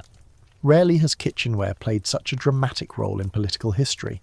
Historians still argue whether James II could have salvaged his throne had his son's birth been received differently. Was the rumour of illegitimacy truly decisive, or was it merely the spark that ignited already smouldering resentment? Some suggest that if James had presented the infant publicly with enough witnesses, the tide might have turned. Others counter that England was determined to reject a Catholic dynasty no matter what. In exile, James Francis Edward became the symbol of lost monarchy. Louis XIV of France, eager to irritate England, recognised him officially as Prince of Wales. The French court treated him with deference, calling him Le Prince de Galles. His father, James II, insisted on all the rituals of royalty, Formal audiences, elaborate etiquette, tutors of the highest calibre, but outside the gilded chambers of Saint-Germain, the wider world saw only a displaced family living on French charity, their claims growing weaker by the year. Picture the young prince growing in exile, dark-haired, solemn, disciplined. His tutors drill him in Latin, French theology and military arts. He practices fencing in the gardens, his blade flashing as he parries imaginary enemies. His mother, Mary of Modena, whispers that he will one day reclaim the throne stolen from him. His father, increasingly bitter, mutters about divine justice. The boy absorbs it all, his childhood shaped not by games of chase in English fields, but by the heavy mantle of dispossession. Here's your first joke. You could say James Francis Edward's childhood was the 17th century equivalent of being raised on bedtime stories about how your family's Netflix password was stolen, and being told your destiny is to one day march back and reclaim it. By the time his father dies in 1701, James Francis Edward inherits not a crown but a claim. Jacobite supporters hail him as James III of England and James VIII of Scotland. The English Parliament, however, passes the Act of Settlement that same year, securing the throne for Protestant heirs of Sophia of Hanover, cutting off Catholic succession forever. The prince, barely 13, is already a political ghost, a king in name only, exiled from the land he is supposed to rule.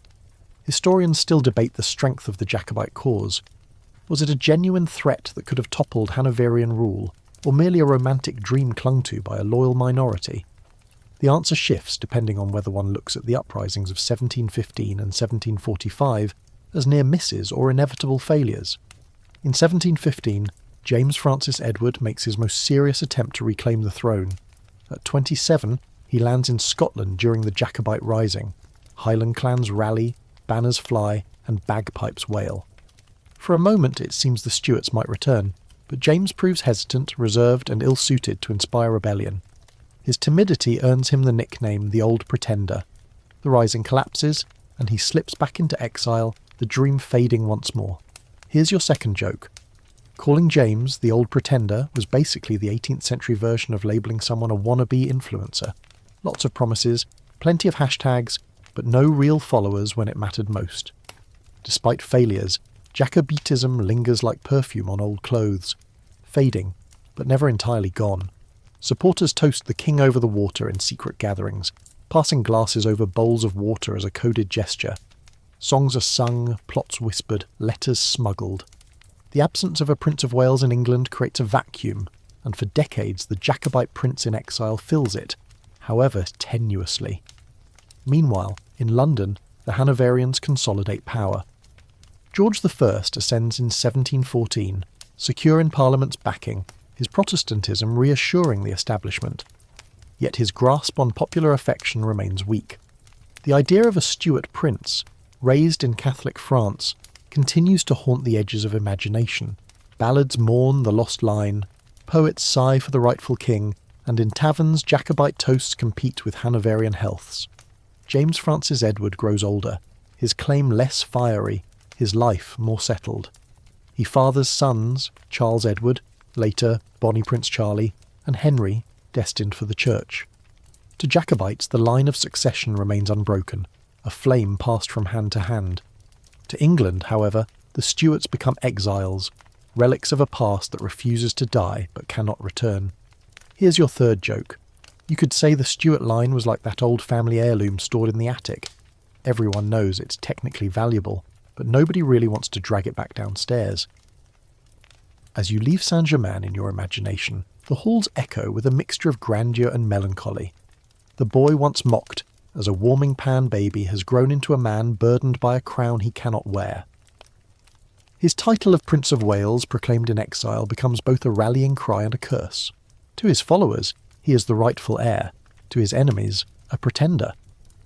The duality defines his life, a prince forever over the water, forever chasing a throne that slips further from reach with every passing year. The story of the Prince of Wales has entered a new phase, no longer about heirs within the kingdom, but about claimants in exile. Ahead lies the tale of daughters and sisters, Mary and Anne, ruling without male heirs, and the slow transformation of the monarchy into something less fragile, more institutional, yet always haunted by the ghosts of princes who never reigned. The year is 1689, and you drift into the chilly nave of Westminster Abbey, where a coronation unlike any before is unfolding. The banners of England and Scotland hang overhead, flickering torchlight casting long shadows, while two figures kneel side by side before the altar. They are William of Orange and Mary Stuart, proclaimed not as prince and princess consort but as joint monarchs, William III and Mary II. For the first time in English history, the crown is deliberately transferred away from a king's son to his daughter. The title of Prince of Wales is nowhere to be heard. Instead, legitimacy rests on Parliament's will and Mary's Protestant faith. Mary is the elder daughter of James II, the same king who fled into exile after his Catholicism became intolerable. Her presence reassures the kingdom. Here is a Protestant queen with unquestioned legitimacy. William, her Dutch husband, adds military strength and Protestant credentials. Together they symbolise stability, though it is a stability born of compromise and revolution. Yet hovering in the background is the irony. James II's infant son, James Francis Edward Stuart, still lives across the Channel, styled Prince of Wales by his supporters. For Jacobites, Mary is not the rightful queen at all, but a usurper sitting in her brother's place. One mainstream historical fact: Parliament explicitly declared that James II had abdicated by fleeing the kingdom, allowing Mary and William to rule. This was a radical departure from hereditary principle. The Prince of Wales, though alive, was deemed irrelevant, his Catholicism disqualifying him. In that moment, the title that once guaranteed dynastic security was discarded for religious necessity. Imagine the atmosphere of uncertainty. In taverns, people mutter over their ale. Is the boy over the water our true prince? Or do we trust this Dutchman and his wife? The absence of a Prince of Wales in England itself leaves a vacuum. The crown, once passed down by blood alone, is now filtered through Parliament's will. The monarchy begins its slow transformation into a constitutional institution. Here's a quirky tidbit. Mary II, though queen in her own right, often deferred to William in state affairs. She preferred domestic pursuits, gardens, embroidery, charitable works, while he focused on war and diplomacy. Some wags joked that England now had a king who reigned abroad and a queen who reigned in the kitchen. Yet her personal piety and modesty endeared her to many subjects, contrasting with her father's rigid pomp. Historians still argue whether Mary's conscience ever troubled her for taking her father's throne. Some sources suggest she wept bitterly when first informed of the plan, declaring she would never dethrone her own parent. Others claim she accepted it calmly, convinced that protecting Protestantism outweighed filial loyalty. The truth, like so much in history, lies blurred in the folds of rumour and record. Mary and William's reign stabilises England politically, but the question of heirs looms large. They have no children. As the years pass, the absence becomes glaring. Once again, no Prince of Wales appears to reassure the realm. Instead, attention shifts to Mary's younger sister, Anne. She has many pregnancies, but tragedy stalks her womb. 17 times she conceives, and yet all but one child die in infancy or are stillborn. The sole survivor, William, Duke of Gloucester, becomes the kingdom's fragile hope. Picture him, a pale, delicate boy, carried through the gardens of Kensington Palace by attentive nurses. His every step is celebrated, his every cough feared. He is created Duke of Gloucester, though many whisper that he will one day be Prince of Wales. Pamphlets hail him as the saviour of the Protestant succession. On his birthdays, bonfires blaze across the land, symbolic of the nation's relief, yet even in the rejoicing lies unease. The boy is sickly, his head enlarged by hydrocephalus, his legs weak. Here's your first joke for this section. The nation's obsession with young William of Gloucester was like everyone betting their life savings on a porcelain teacup. Beautiful, precious, but one stumble away from disaster. Tragedy strikes in 1700, when the boy dies at the age of 11. His funeral tolls like a death knell not just for Anne's hopes, but for the entire Stuart line in England. With no surviving Protestant heir, Parliament scrambles. They pass the Act of Settlement in 1701, declaring that if Anne dies childless, the crown will pass to the Protestant descendants of Sophia of Hanover, granddaughter of James I. This bypasses dozens of closer Catholic claimants, including the exiled Old Pretender, James Francis Edward Stuart. The principle is clear: religion trumps bloodline. A quirky anecdote from this time. When the Act of Settlement was read aloud, some members of Parliament laughed bitterly that the English crown was being sent to Hanover in a wooden chest. Few in England even knew where Hanover was, let alone cared about its ruling family. The idea of importing a German dynasty seemed absurd, yet the absence of a Prince of Wales left no alternative. Historians still argue whether Anne's repeated tragedies were purely medical misfortune or worsened by the brutal obstetric practices of the time. Some suggest genetic weakness in the Stuarts, others point to poor medical care. Whatever the cause, her empty nursery shaped the future of Britain, ensuring the end of the Stuart dynasty. Anne herself ascends the throne in 1702, after the death of William III.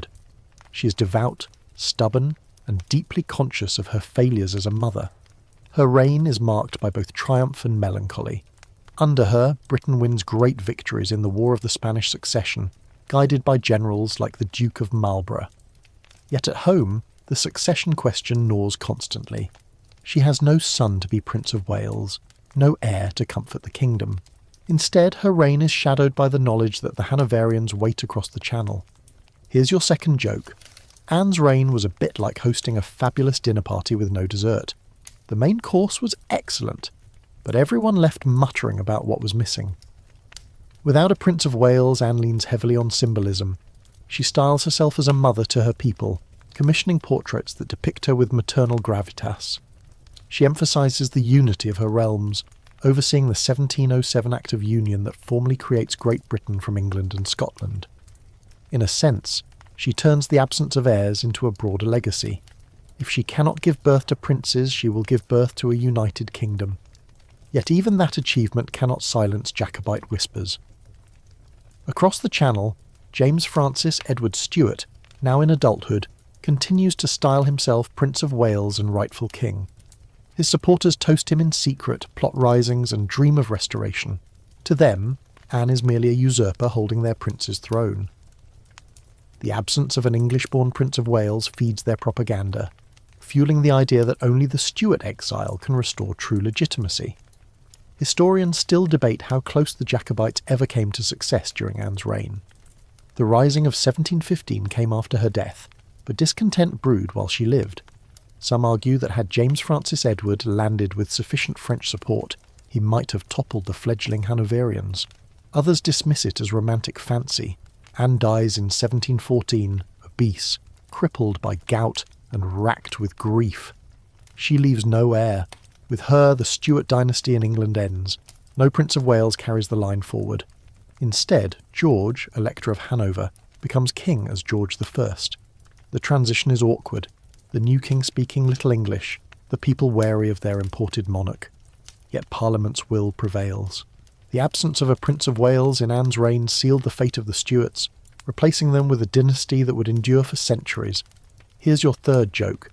You could say the Stuart dynasty went out not with a bang, but with a wheeze and a mutter in German from the next room. As you leave Kensington Palace in your imagination, the corridors echo with silence. The nurseries are empty, the cradles unused, the title of Prince of Wales abandoned. Mary and Anne, daughters of a deposed king, reigned in their own right but left no heirs to carry forward the ancient title. Their reigns marked the shift from monarchy as personal bloodline to monarchy as constitutional framework, where Parliament, not princes, held the final word. The story of the Prince of Wales under the Tudors and Stuarts, once a saga of dazzling heirs and tragic losses, now draws toward its end. Ahead lies reflection. How fragile the title proved, how deeply it shaped England's destiny, and how it remained both crown jewel and curse across generations. Step with me now into the twilight of the Stuart age, where the echo of drums from civil wars and the whispers of exiled princes fade into a quieter reflection. The title of Prince of Wales, once flashing like a torch to guide England through this maze of succession, lies battered, bruised, but not extinguished. In the Tudor and Stuart centuries, it was never just a name. It was a promise, a burden, and often a curse. By the time Queen Anne breathed her last in 1714, the title had become less a living reality and more a memory of what might have been. Think back across the story we have walked together. The Tudors embraced the title with desperate hope. Arthur, the bright but fragile first son of Henry VII, carried it only to die before his time. Henry VIII, once the overlooked spare, seized it and grew into a king who would redefine monarchy itself. Edward VI, frail but brilliant, wore the title before ascending to a short and tragic reign. Then the long years of Mary and Elizabeth, where no Prince of Wales walked the earth at all, just daughters navigating thrones without the comfort of a male heir to steady the line. The absence haunted them, a silence louder than drums. The Stuarts revived the title with dazzling promise. Henry Frederick, beloved son of James I, burned bright as the people's darling only to die at 18, leaving his awkward brother Charles to stumble into the role. Charles himself, reluctant prince turned rigid king, dragged the crown into civil war. His son Charles II carried the memory of the title in exile, hiding in oak trees, drinking in taverns, and surviving on wit until he could return as king. James II, Catholic and uncompromising, never wore the title but cast a long shadow with his heirs. His son, James Francis Edward, branded the warming pan baby, became Prince of Wales in exile, a prince recognised by foreign courts but not by the land he was born to rule. One mainstream historical fact to anchor this reflection. The last Prince of Wales of the Stuart line officially recognised in England was Henry Frederick, invested in 1610. Every claimant afterward, Charles, James Francis Edward, even the romantic figure of Bonnie Prince Charlie, bore the title only in memory or in exile. For over a century the crown lacked a secure, visible Prince of Wales at its heart. Now imagine the symbolism. In pageants and masks, the Prince of Wales was once portrayed as Apollo, as Hercules, as England's hope in flesh and blood. But in reality he was often a sickly child, an awkward youth, or a figure far away across the Channel. The title, meant to reassure, instead revealed fragility. It promised continuity but delivered uncertainty. It was less a crown and more a mirror reflecting the anxieties of the age. Here's a quirky tidbit. Taverns across England in the late 17th and early 18th centuries often had secret toasting clubs. Some would raise a glass to the king over the water, their wine passed across a bowl of water to symbolise the absent Stuart Prince of Wales. Others would toast to William or Anne, declaring loyalty to the reigning monarch.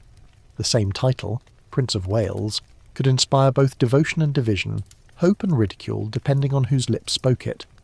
Historians still argue whether the title of Prince of Wales was ever truly a stabilising force in this era, or whether it was more often a lightning rod for turmoil. Was it a balm, reassuring people that the future was safe? Or was it a curse, drawing attention to the vulnerability of a dynasty balanced on the frailty of children? The debates echo even now, for every Tudor and Stuart prince seemed to embody both promise and peril in equal measure.